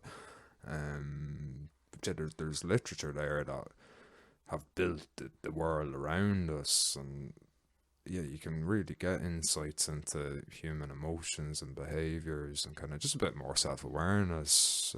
Is there a good starting point for literature? Because when I could name you a half a dozen authors and 20 plus books, none of which I've ever read. So I know that's there, and I know the value to it, but I don't know. I've never done it myself. I've never been much of a reader. Maybe that's something I have to maybe get over. But Audiobooks are for me. yeah, of course, It's just yeah, I yeah. can't. Like I love when I do give myself the bit of time and space to kind of sit down and read a book. It's great, but I'd be kind of sometimes I can't. It's like the meditating thing. It's like I can't. I don't want to sit there even taking a bath. It's like, oh, I could be doing something useful. Like I'm gonna sit here in hot water for a half an hour feeling uncomfortable. I could be in the bath or meditating or whatever. A mixture of all of it at once. I lost my train of thought. Oh yeah, where to start? I suppose find whatever you're interested in, pursue that, and see where it goes. And just there's nearly 8 billion of us on the planet, so there's someone interested in what you're interested in. So, pursue that. Do you write at all? No, shamefully, don't write as much as I should. I was great for a while, kind of keeping a track of dreams, a bit of a dream journal. I need to get back into that because it means you have the most profoundest moments in the dream world, and when you wake up, it's just forget about that and get on with the reality. Instead of sitting with it, say, and trying to digest it and process it. Yeah, big time. Was your dreams can communicate. I don't know. I hate that idea of it's just a dream. It's like just myth. Yeah. It's like this is where some of the greatest insights have come from. This is where geniuses get their ideas. I think it was Mr. Young. I think it was anyhow. He'd fall asleep with in his chair. He'd fall asleep with like a weight in his hand. So when he went properly asleep, he'd drop the weight, and that would wake him up. The noise of the weight hitting the floor, and he came up with some profound ideas just in that kind of dreamlike state, and then snapping right back out of it and writing down immediately everything that comes to mind. So I think there's so much there in the active imagination. If we tap into 1% of that, we'd be doing well for ourselves. So I think depression is created by your own imagination, and I think that's the hard thing about it. Like, it's your own imagination that gets you back out of it. So, the thing that's putting you in there is the thing to pull you back out. So it's convoluted. it's difficult to try and get your head around it. If you can have it kind of, I don't know, try to grapple with it and try to just sit with it, be with it, don't fight it. Try and feel these things as much as you can and try to articulate them maybe, or get them down on paper like you're saying, write them down. I think a dream journal I'd recommend everyone do that. I haven't done it in years myself, but that's a great window into kind of just your own imagination for sure. And very often the solutions to the problems in your life are all there, wrapped up in a little, what seems like a meaningless symbol or something that your dream has communicated to you, but you're too rational and too wrapped up in your 9 to 5 to even pay attention to that. You spend a third of your life sleeping. Well, I mean, you should. If you're a healthy human, you should be getting your 8 hours of sleep a day. And to just dismiss that as fucking, I don't know, lunacy, or just you go temporarily schizophrenic for a while and you come back to this thing and this is the real thing. No, I spend a third of my life there. That's pretty real. Like, it warrants a certain amount of investigation. Yeah, maybe not devoting your life to it, but there's a midpoint between devoting your life to something and completely ignoring it. Yeah, big time. Yeah, I wouldn't be telling everybody should start lucid dreaming and spend most of their time doing that. It's interesting stuff, but certainly not for everyone either. But just give it a little thought. It only has to be 10 minutes in the morning, just even the first 3 minutes in the morning. As soon as you wake up, what was I just dreaming about? And yeah, you don't have to make sense of it before you get up with the kids or go out the door to work. Just jot it down. Yeah, and it can be so glaringly obvious. It's only when you say it out loud to somebody else I find is powerful. It becomes so obvious. So otherwise, it's just kind of meaningless nonsense. But I had something glaringly obvious. only when I articulated it was just so obvious. I was telling a friend of mine, I was going, oh, I had a dream last night. It was like on a spiral staircase, and I was going down, and there was just this monster, this demon following me down, down, down, down, down, deeper and deeper. I was getting smaller, the monster's getting bigger. And then he just turns around, oh, downward spiral. Yeah, it was a downward spiral. Obviously. Nah, but that's my own mind, my own imagination trying to tell me your life is going in a downward spiral. There's things chasing you that you're not interacting with. You're getting less capable of facing them challenges, and the challenges are getting bigger and bigger and bigger. And the further you go down, the more of an uphill struggle it's going to be, because the thing that was chasing you, not only has it gotten bigger, you've gotten smaller, and you're further down. You've got a further journey to try and get back up to that. Big time. And so I think sometimes it doesn't even work like that. Sometimes it's just, heaven and hell are there. Just, you can tap into it. There's no, I think in your psychology, there's no time. Like, you can't, oh, I'm going to be good tomorrow, or oh, I was bad today. I'll plan in the future, I'll be better. It's all now. It's just, you can change your attitude in an instant. Like, it happened to me with the veganism. I just, no, can't eat animals. That's it. Switch turned off in the head, and then I'd never even finished that story, but yeah, that switch, whatever, it flipped back the other way, people, and the fucking every so often, maybe 2-3 times a year. It was actually the first time, I think it's the first time I had it, was my friend's wedding, and we weren't, we're the vegetarians or blah blah, and there's options, and the options are getting better and better. It's great. But yeah, I had a steak for the first time in 5 years, and fucking, so be it. Like, it's probably a factory farmed cow, and fucking this and a cruel, and this and that awful, but that's the world we're living in, I suppose. Yes, sir. No, you're grand. You finished your point perfectly, and I think there's something to that about kind of, you don't have to go all in on everything. Do you know that kind of way? Like, it's okay to. It's okay to do a little of a bad thing every so often. Like, if you try and make a saint out of yourself, you're just going to end up hating yourself, because you drive down the road, you don't want to be worrying about all the ants that you ran over. Yeah, do you know that kind of way? Big but at the same time, you don't want to be driving around aimlessly and just polluting the place either. Like, there's rabbit, drive faster. Fuck it. There's middle ground. Yeah. Oh yeah. Just because you're not a vegan doesn't mean that you eat meat 10 times a day. I've massively cut down my meat intake of late, and as part of just kind of sorting out my diet, what I found is the first thing I did was I gave up sugar in the coffee, and about a month into giving up sugar in my coffee, I found myself forgetting to have a coffee.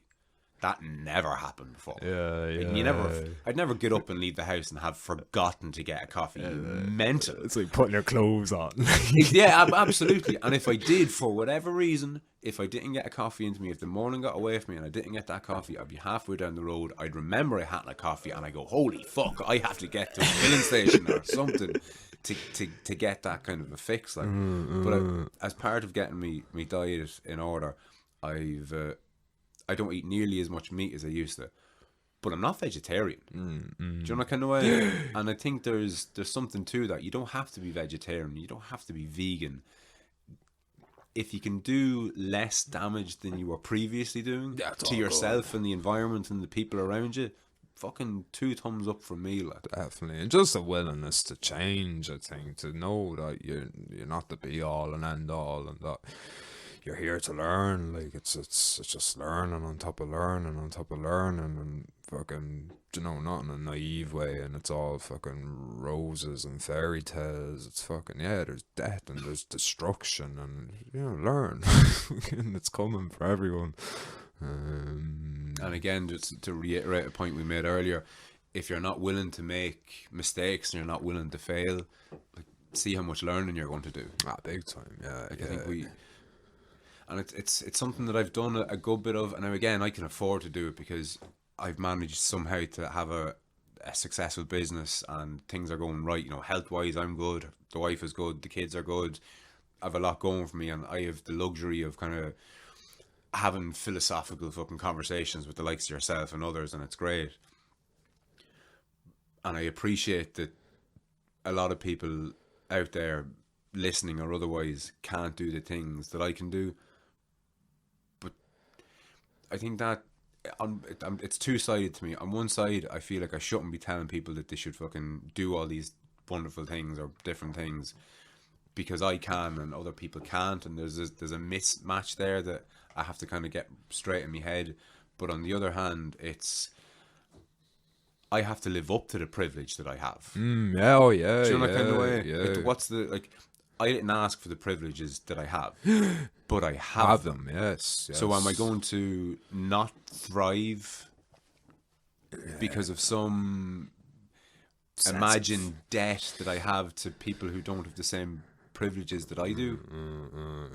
You're hitting something deep and fundamental there. I think if you've got something in you that needs to come out, if you're creative, say, and you've got some creativity that needs to come out, if it doesn't come out, that gift you are given will destroy you. Will absolutely destroy you completely. You'll end up resentful, or it's exactly like what I was saying there earlier about depression. Like, I think a lot of people who are prone to depression, I think that they could be, and I'd love to know the stats on it. I wonder, are people who commit suicide, are they typically more creative than, or do they have a predisposition to be creative, and it's the not being creative part of them? Do you know that kind of way? So created hell. Yeah, exactly. They've created a hell for themselves. Exactly.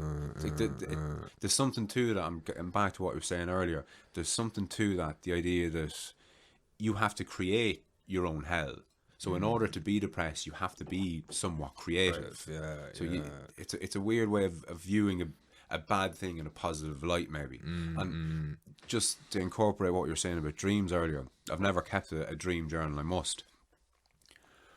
But I started writing poetry there a year or maybe two ago, and it wasn't until I started writing it that I realised, like, everything that I write, it's always really dark. But I wouldn't have known that about myself, and didn't know that about myself until I started writing. Yes. And it's important to know these fucking things. Do Big you know what I mean? There was so much darkness in my brain. It's great that it was cathartic to get it on the page. And it wasn't until, like, I wrote the first thing I ever wrote, and that was there on the page, and that was grand. And then I wrote the second thing, and that was there, and that was grand. Third, fourth, fifth, 10th, 20th, 30th. Once you have a body of work, for want of a better term, you can kind of view it with an overarching view.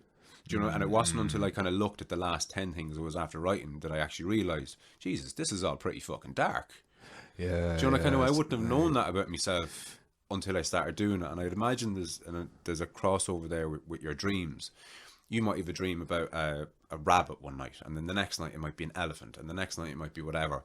But if you write down all these things, and as you read back over them, you might realise that, oh, all my dreams are filled with animals. Yes. You mightn't have caught that. You might have remembered dreaming about a rabbit one day and an elephant the other day, but without them written down in front of you, you can't put an umbrella over them. Do you know that kind of way? And, you know, animals is just a fucking thing that came up. It could be darkness, it could be sexual, it could be intellectual, it could be anything. But if there's something reoccurring in your dreams and you're not aware of it, like, who's better off? Somebody who's aware of what is recurring in their dreams, or somebody who's completely unaware of it? Yeah, for sure. If nothing else, I think analysing your dreams is a way of getting to know yourself. Oh, big time, yeah, definitely. Sure, what else would there be? Like, it's your own mind speaking to you, and just in the way that doesn't happen when you're learning problem solving. You're in this mechanized existence. Like, there's not a whole pile of time for that. Like, but when you've got 8 hours a night, like, if a person doesn't sleep for something like 60 hours or something, everybody without failure will go insane. if they don't sleep for I think it's 2 days or 3 Yeah, days. it's like sensory deprivation. You just can't do it as a human being. You just can't do it. Yeah, literally drive you insane. That's how important sleep is. Like and I think sleep is just it's synonymous with dreams. Well, and look at it, I think there's certainly people that just don't dream. That's an aspect as well. So if that's your thing, there's plenty of ways of stare at symbols in your waking life, and you'll get a similar delve into your unconscious, or whatever you want to call it, into your mind. And Into your soul. Myself and Ivor kind of went down this road a little, and I'm more than happy to kind of go down it with you just to get your opinion of it. Dreams happen. So there's the ego, which is Padraig Reilly and Fran McKeown, and we're here, and we're very logical, and we're very rational.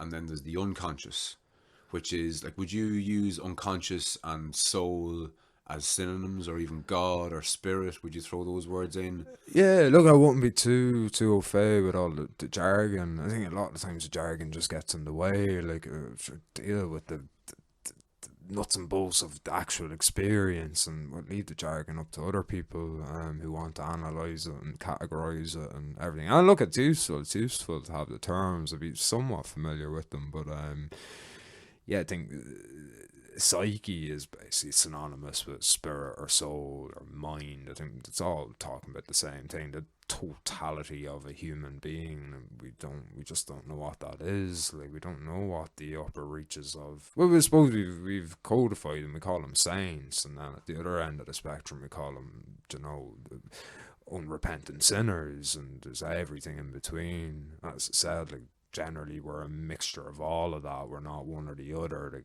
fucking catch me on a bad day, I'm just the most horrible person to be around, and then get me on a good day and I'm very pleasant and nice to be around.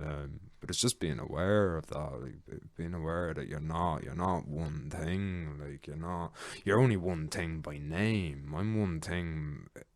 Pork is one thing. It's just a name, an umbrella for the weirdness of what is a human. Like, even at the very, without getting too spiritual about it, at a very biological level, you're outnumbered human cells to microbe cells 10 to 1, I think. So if you have 1 billion human cells, there's 10 billion microbe cells. What the fuck's going on there? It's a fascinating one, though, isn't it? Am I right in saying a lot of those are in your gut? Oh yeah, the gut floor, yeah, a lot of them. But on your skin, everything is microbes. But it's funny though, everywhere. But on your skin and in your gut, both of those are outside of your body. Yes. Because if you swallow a steel ball, it goes in your mouth and out your anus. Oh yeah, and is technically outside of your body. Yes. So the human part of us, does that live on the other? Yeah, ashes to ashes, I don't know. I don't fucking know, but it's interesting. That's what I love about cunts like you and Ivy. Is fucking. I come to you looking for answers, and all you do is give me fucking questions. These cunts.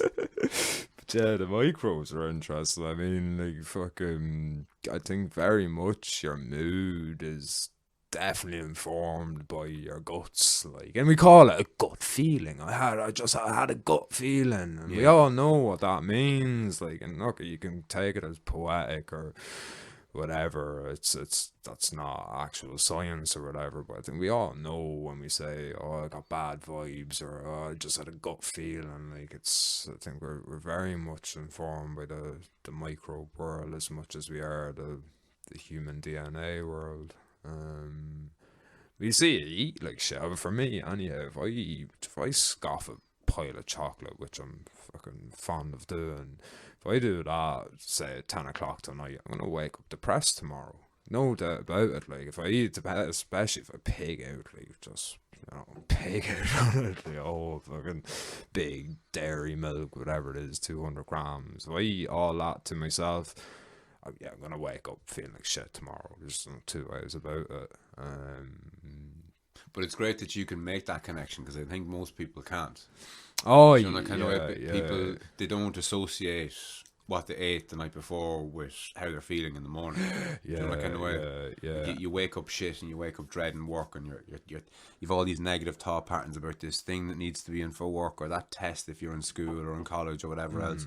But what you don't think of is, hang on a second, why is my mind being populated with all these negative things? What have I done in the last 24, 48 hours that may have caused this? Because I wasn't like this yesterday. And look, you could be maybe seeing cause and effect where there is no cause or effect, and linking one and one together and getting five. But I mean, if it's giving you meaning and purpose, or giving you tools to kind of better yourself, like, go, I'll take the placebo. Or, do you know what I mean? It's hard to know. Sometimes you might be seeing things that aren't there. But it's funny on that, not knowing what things. Do you know, I would have drank fucking way too much for a long time, and you don't realise a hangover is alcohol withdrawals. I think the Irish thing is, hair of the dog, get another one into you and you're fine. Yeah, the cure, yeah. It's like, no. Your body's trying to, hold on, more jargon, detox. Very, very vegan lingo for you folks. Yeah, your body's detoxing from it, like, and just, yeah, it's easier to go and have another fucking 5 beers, but like, you're gonna pay for that in the long run, be it through broken down relationships, broken down liver or kidneys, or, you know, the internal relationship of you and your organs and your microbes. Again, it's not micro and macro. If your inner world is all out of whack, you can't expect your outer world to be any different. Like, I love it. It's something I've heard you say before. Actually, there's no difference between the outer world and the inner world. it's all the one. The macro and the micro are the same thing. You are, even at a scientific level, you're a carbon-based life form, like the stars. You know what I mean? You're the same. You're made of stardust, people. Like, it's no. You can't take it for granted. You can't take it as just as a formality. Like, it's super intriguing, and that's not just the rose tinted glasses. There's wars, there's famines, there's human strife and suffering, and yes, we're all gonna die in the end. But like, there's this in between part. Do you know what I mean? I think even when Irish people were struggling for hundreds and hundreds of years, you know, there's still laughs and having the crack. Do you know what I mean? Without a doubt, yeah. I love that. I think it's Oscar Wilde. We're all living in the gutter, but some of us are looking at the stars. I know that could sound a bit arrogant, but like, I mean, if you're not looking up, where are you looking? Like, if you're not looking for brighter horizons, you know, you can go one way or the other. You decide. Yeah, no, look, without a doubt, and I know I kind of harp on a lot about doing personal work and doing work, you know, on yourself and all the rest of it. But that doesn't mean that you can't be involved in what's going on around you. And like, if you're not happy with the current paradigm of Fianna Fáil versus Fine Gael or whatever it is in your constituency, you know, you can vote independent, or you can educate yourself as to, you know, what the difference between Fianna Fáil is and Fine Gael, and know the difference between conservatism and liberalism and libertarianism and all the other isms that are out there. And educate yourself, and you can do right by your fellow man at the same time that you're working on yourself. Yeah, because self-work, you'll be doing that to the grave if you know what self-work is. You know, kind of way. No sooner have you kind of sorted something that something else will kind of crop up and needs your attention. Yeah. So that's not to say that all the differences between people worldwide are to be ignored. You know, kind of way, like, there are evils in the world that should be pushed back against, but until you've done at least some work on yourself and got some sort of a grounding, you're really no addition to anybody else. Big time. Yeah, I think if you don't have that bit of self-awareness, you're looking at everything as the other. Do you know what I mean? The Nazis were the other, the communists were the other.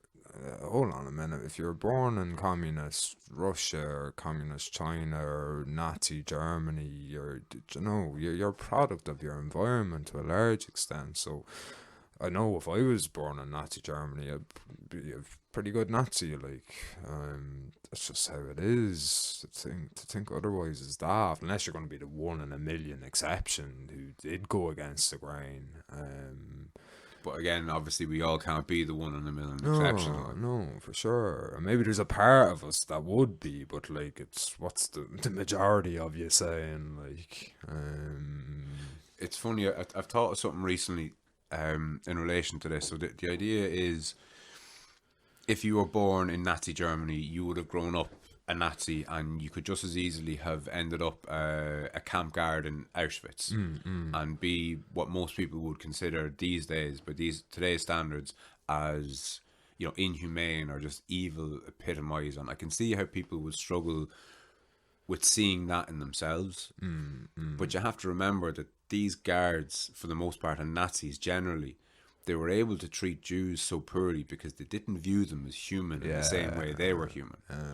So you can't, I don't think, say you wouldn't do that and be okay with factory farming. Do you know that kind of way? Because, okay, you wouldn't factory farm humans, but you would if you didn't think those humans were humans. This is it. So I think when people hear, you'd be a Nazi if you grew up in Nazi Germany, you can see the knee jerk, oh God, I wouldn't.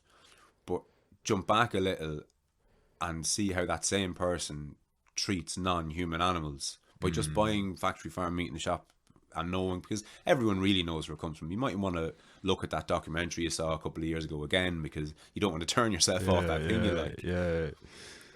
But there's something to that. If you can treat animals that poorly, then why wouldn't you treat Jews that poorly if you view Jews as animals? Yeah, or fill in the blank. Yeah, exactly. Again, it's all, I think, the more aware you got, the whole is in the individual is in the whole. So I think the whole totality of the universe is in you, and you're in it. So I think if you explore yourself, that's it's endlessly endless. We don't know the depth or width or breadth of what a human is. We don't know what the upper limits of our achievement or the lower limits of our hellish nature can do or bring us. So I think you can't until you've kind of come to terms with your own self. How do you expect to come to terms with anybody else? Yeah, and if you haven't exercised your own, I'll pare back again. If you haven't realized, I was going to say if you haven't exercised your own demons, but if you haven't realized that you have demons, how are you going to appreciate that other people have demons? So getting to know yourself in a massive way is getting to know other people. I think we have that backwards. I think we try and understand other people, and then use that as a framework to examine ourselves. Where I think if you flip that, if you reverse that, and did inner work and found out about yourself, and then saw yourself in others, I think it's a better, because you're obviously going to know more. You're going to have more intuition about your own life, and you're going to be able to answer your own questions. Whereas if you're looking at other people, you can't really ask all those other people, why are you like that? Because they probably don't know themselves. Yeah, in that kind of way. Yeah, definitely. And it's again with the dreams are so powerful, because you might be dreaming about other people, whoever it is. It's all you. Do you know what I mean? Of course, how could it be any other way? So I think it really helps a lot greatly with that. If you can access it or just try to. It won't happen overnight, you know what I mean? You might only have 2 words to write on a piece of paper the first time you do it, but that's slowly but surely you start bringing back more and more and more. And it can be just really helpful way. It's like free therapy or free. You know what I mean? You're being guided by the higher intelligence, your own. You call it your own, call it God, call it whatever you want, but there's something there you've got, call it evolution. You've millions of years of evolution, DNA that's there. Instincts. There's a wealth of wisdom and instincts that you can tap into. I think dreams are a powerful route to kind of self-understanding. Again, the exercise. I would have again, wouldn't have done it for a long time, got quite cynical about it, maybe third year in secondary school, you know, you're in Pats, you're not fucking, you know, super fit, you're not getting on the GA team, you're not getting on the rugby team. And look, that's my excuses, probably a B and a C and a D team. If you're really interested, you could be doing something, but got quite cynical about it and just, it's not for me. I'm a nerdy type, or I'm a musical type, so I'm not into sports. That's for them meatheads over there or whatever. Yeah, so it's been extra powerful, like, to do a bit of training with yourselves, because it's a part of myself that I was ignoring. Do you know what I mean? It's and anything you ignore, it's not good. Like, there's something to that, because I think we actively ignore things. Oh yeah, it's not passive. Like, it's very much so. But that act of ignoring, again, it festers, and it could be anything. It could be the dirty windows in your house. It could be the pile of clothes at the end of your bed. It could be the shed that's a mess, or that drawer that's full of junk, or that bag of stuff that's in the back room that you're afraid to even open. Have you been going around my gap, bro? But isn't it funny though, because the few things that I mentioned there resonated with you as they resonate with fucking everybody. Like, I remember years ago, it was fucking fascinating stuff. There was some woman, this is back when I listened to the radio, and she was on Ray Darcy, and the topic of conversation was the contents of that drawer in your kitchen. The fucking bitch named everything that was in my drawer, and you're like, what the fuck? Like, we're either perfectly predictable or, you know, predictably irrational, actually, which is the title of Dan Ariely's book. Predictably irrational, and that's that's us in a nutshell. Predictably irrational. It sounds like an oxymoron, but there's so much of it's like that dualistic thing again as well. Yeah, you're a completely predictable biological robot, and you're not. Like, you're just this irrational spiritual being that's just will do everything the opposite way just to fucking be a contrarian. Like, just, you know, just so someone can't predict your behavior. Like, you go out your way just to, you know, just so you can't be predicted. There's an element of not being predictable that I like about myself. I'll admit that. I liked working in account management and aircom, in the suit and tie, and being all very proper in a big fucking stainless steel and glass 7-story building and all the rest of it. I like having that, and then going and training for an MMA fight in the evening.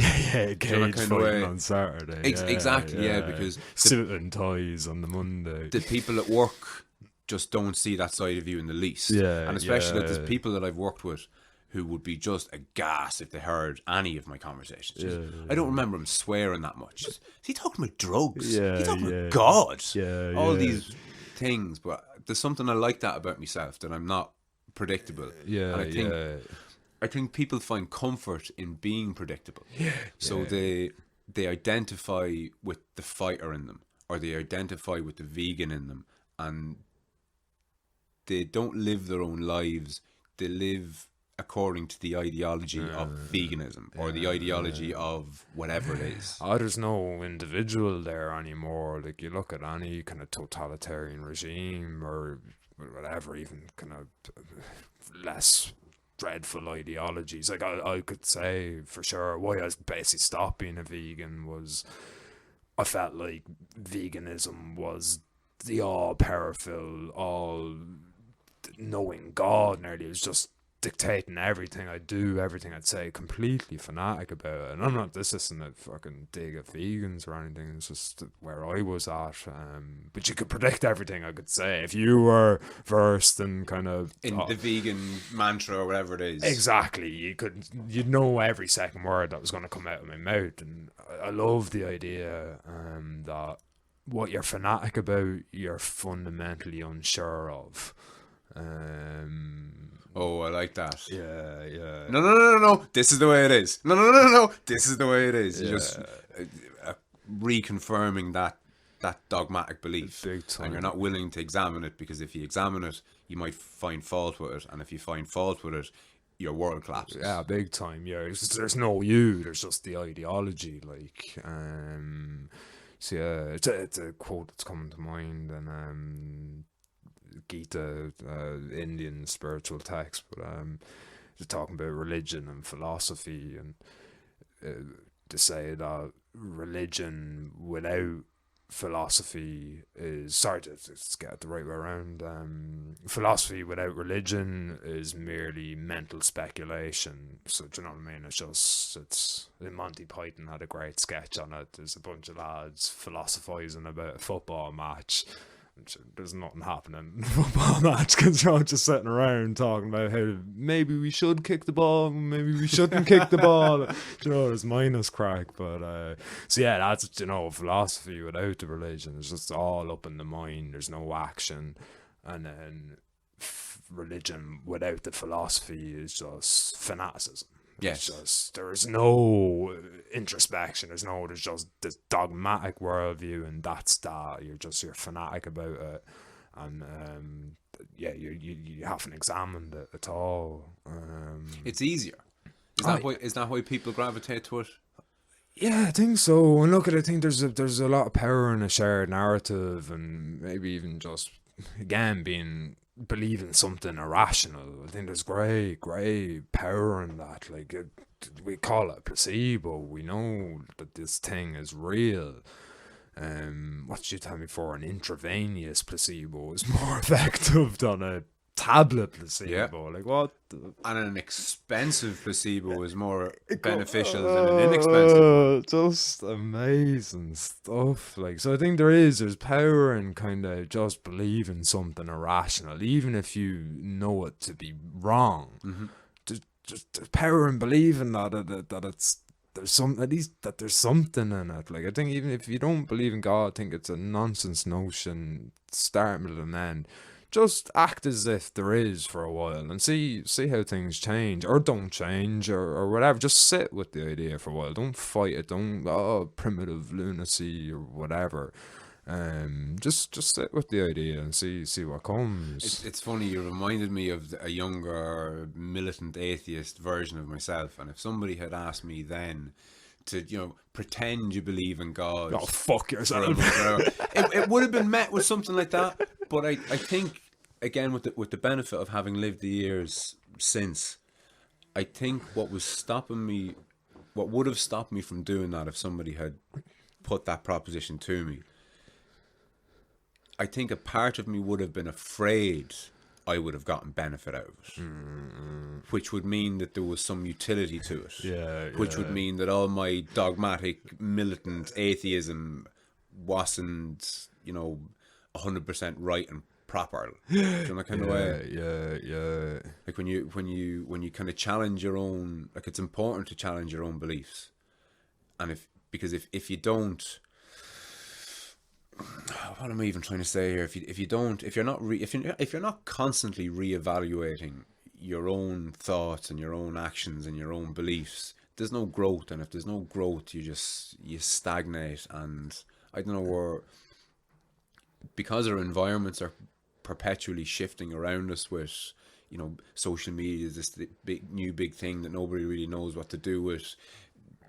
The food that we eat is, you know, nobody knows what fucking food actually is anymore.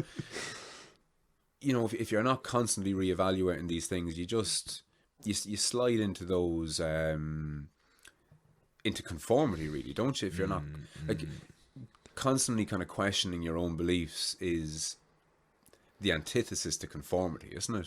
Like, conformity is just take it as it is, plow on, follow the crowd. Well, there's a great saying, I don't know where it stems from, only dead fish swim with the stream. Thought that was really good. There's something to that, like, you know, people who've kind of given up just meander on through life and just get bounced around with the waves of life. Yeah, I know there's probably a middle ground there as well. You don't have to be like the salmon going upstream to reproduce. You know, there's that, and then there's going with the flow, and there's, you know, just being dead and stagnant and being tossed around by life. And then there's kind of there's a middle ground there. I know there's different personalities as well. Do you know what I mean? there's that many different. There's many different ways to skin a rabbit. Sorry, all the vegans. But yeah. I love the idea. There's 8 billion different paths to God, like, or to the devil. you decide. Yeah, it's funny because I would have written off any word of God or devils. I would have just completely written off it.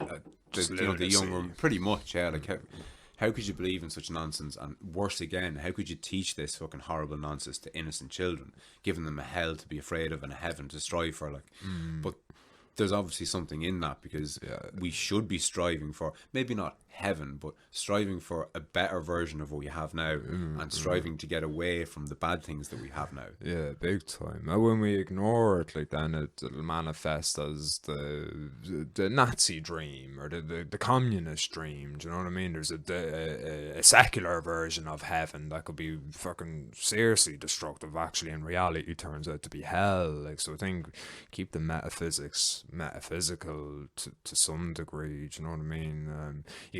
Like, it's fun, and I think for the modern mindset, you nearly need to psychologize some of the old mythologies, because we're just too cynical and rational and intelligent, maybe, to... Yeah, Adam and Eve just doesn't cut it anymore. Yeah, come on, we have fucking modern microbiology. we can test DNA sequences going back who knows how long, but yeah, I think you can be guilty then of over psychologizing, or I can be guilty of over psychologizing. You know, what are mythical texts or religious texts? Sometimes just take it for what it is and run with it. Like, you could just call it imagination if you want, call it psyche or mind or spirit or soul. I think it's all pointing in the one direction. You're more than just a meat machine, like. Way more. Speaking of the meat machine, that we're way more than it, but we are it. Big time, yeah. You know? Yeah, you can't ignore that either. Exactly, like, yeah. The way what we do with our meat vehicle is very important, I think, and we've already touched on a couple of topics. So we've kind of touched on diet, which is literally fueling the meat vehicle. We've we've spoke about education, which is a different type of fuel. It's more a mental fuel, say. We've talked about the barefoot, walking around barefoot, which again it helps keep your posture upright, which helps regulate your dopamine, your serotonin, or whichever one of those is relevant. There's one thing we haven't touched on that came to mind that I know you've an interest in: breathing. Oh yeah. And sorry, I love breathing. But we did training as well, so we've done kind of movement, exercise. Kinda, We've done food and diet. We've done inward work and outward work. But breathing is something that, again, I've gotten into very recently. But it's just, when you think that the best way of looking at it for me, I think, is if you view all the books and all the documentaries and all the movies and everything else that are based around, and the industries that are based around diet, what we put into our stomachs, there's hundreds of thousands of each one of those. And how many is there on breathing? Yeah.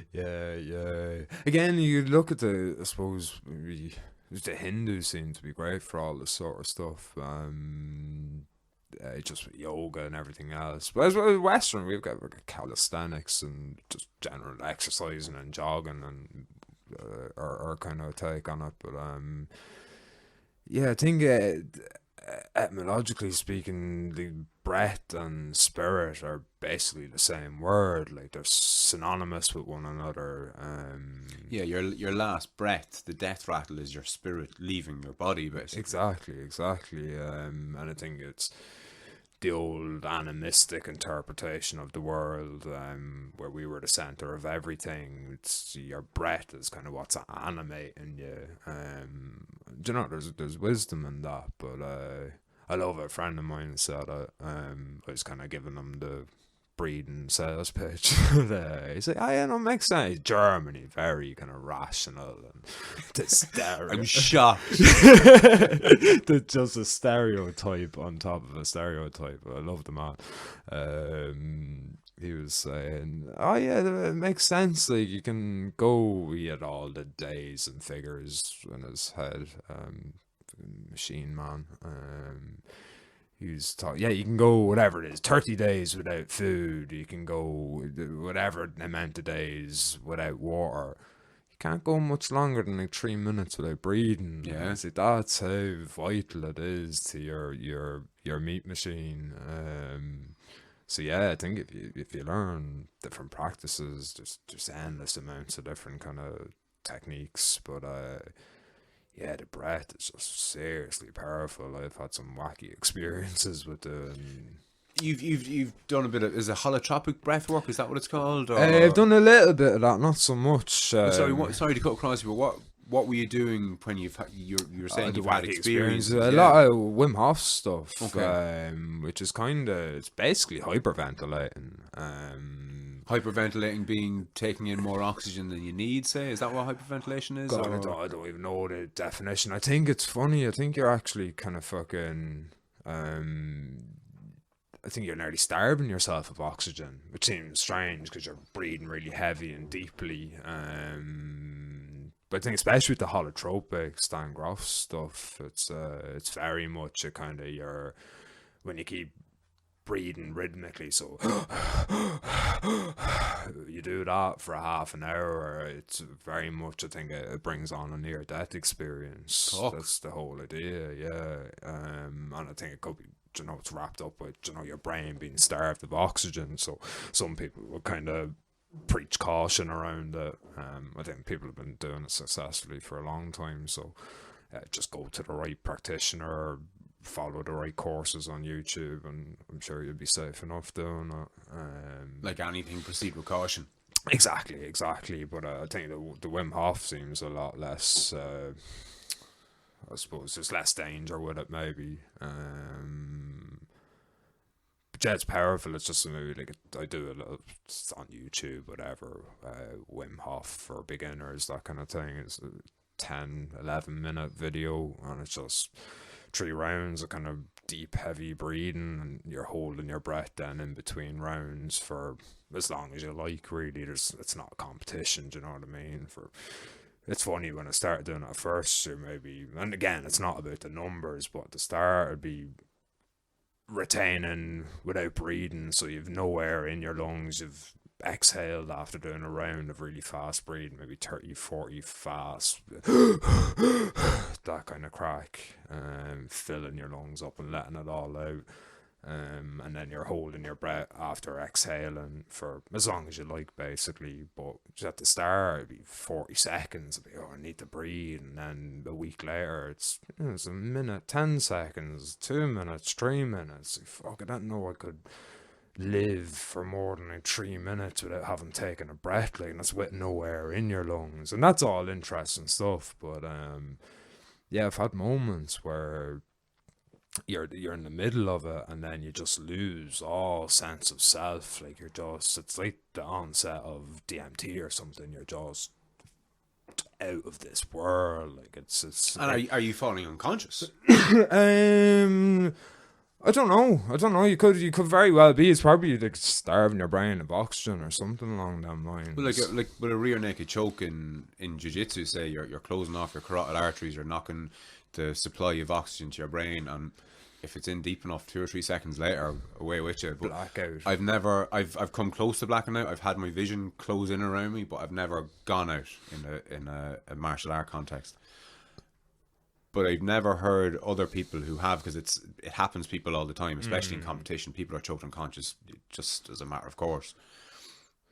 They've rarely come back with a near-death experience, or even anything like a psychedelic experience. See, I think it's different. It's not like a blacking out buzz. I don't know the differentiation, but I can only speak to my own experience, and it's very much kaleidoscopic. The gates of heaven are opening up, and you're getting sucked up there, whether you like it or not. And it's funny though, with the breathing, it's all very much initial. It's not like a psychedelic where it doesn't matter if you don't want to go there. You're getting dragged head over heels one way or the other when you consume a psychedelic. Yes, yeah. The breathing, it's very much you stop doing it and you feel grand, and you go with it, and it'll just go deeper and deeper and deeper. But that's what I really like about the breath work. I advise anybody that's thinking about doing psychedelics, try Wim Hof for a month before you do any psychedelic and see how you get on with that. At least just get you ready for that fucking lift off, that blast into different realm, different consciousness, whatever you want to call it. Jeff had some really powerful experiences with breathwork, really, really up there with, some of the most potent psychedelics I've taken, for sure.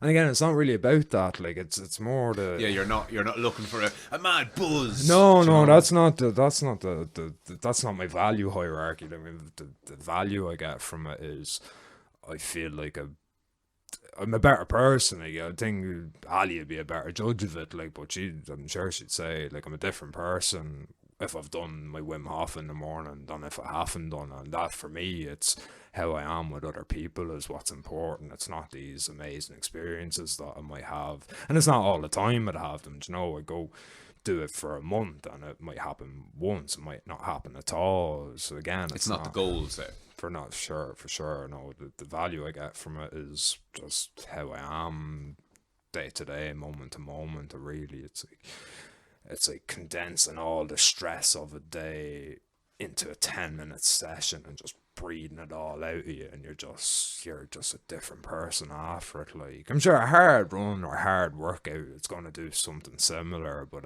both of those things massively affect your breathing, though. Yes, exactly. So how much of the benefit of exercise is down to just you going do you know, kind of way? Exactly. You don't need to be uber fit to sit down and breathe. This is it, do you know what I mean? You could be a paraplegic and you can, do you know what I mean? It's here am I with my 2 feet privilege, you know what I mean? But anybody can do a bit of breathing work, I think. But, unless you're on a ventilator. Do you know what I mean? Let's all recognize our lung privilege while we're at it. You'd be busy, but I think that the breathing is super interesting. It's mad though, isn't it, that subjects as fundamentally important for body, mind and spirit, and all three combined: eating, moving, breathing, sleeping,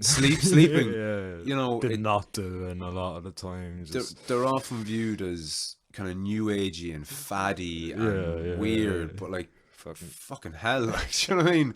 If you're not going to take what you consume through your lungs and through your skin and through your stomach and in your ears and your eyes, that's all you're feeding something. Kind of way you're feeding the self, which is, I suppose, all of those things kind of combined. And I think that there's something to that idea of, rubbish in, rubbish out. Yeah, for sure. But so look, we've covered pretty much everything, Podge. It's 3.5 hours, and I don't know about you, but I have to go to work. Listen, man, it's been an absolute pleasure having you on. I'll no doubt have you back on again. I'm interested in possibly putting yourself and Mr. McQuillan together. And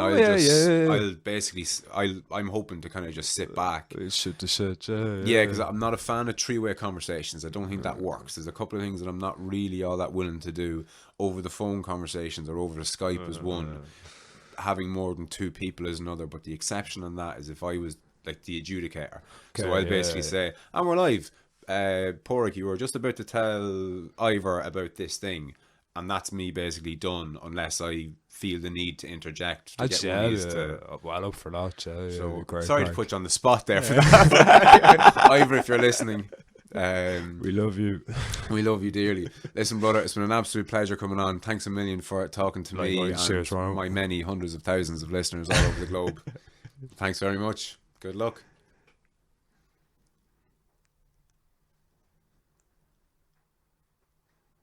But before I let you go, I'd just like to remind everybody that this episode and all the episodes on YouTube have been brought to you by past guest and friend of the show, Pat McKeown. Pat is very similar to myself insofar as that he's long had an interest in the mind and more specifically the brain and how they both interact, to such an extent that he went and spent 4 years getting a degree in neuroscience and then spent a further year in getting a master's in psychology. Now what he's done is pretty fucking cool. He's after setting up his own YouTube channel. It's called Pat's Psychology Masters, and there's a link in the description. Now what he's done here is he's uploaded all the best bits that he's learned over the last 5 years and put them into short, plain English, easy to understand YouTube videos for the likes of myself. His YouTube channel has been a massive resource for me in understanding both my mind and the mind of others. So hit up Pat's Psychology Masters YouTube channel, subscribe, give it a like and a comment and a share. All that kind of stuff helps, and I'll chat to you soon.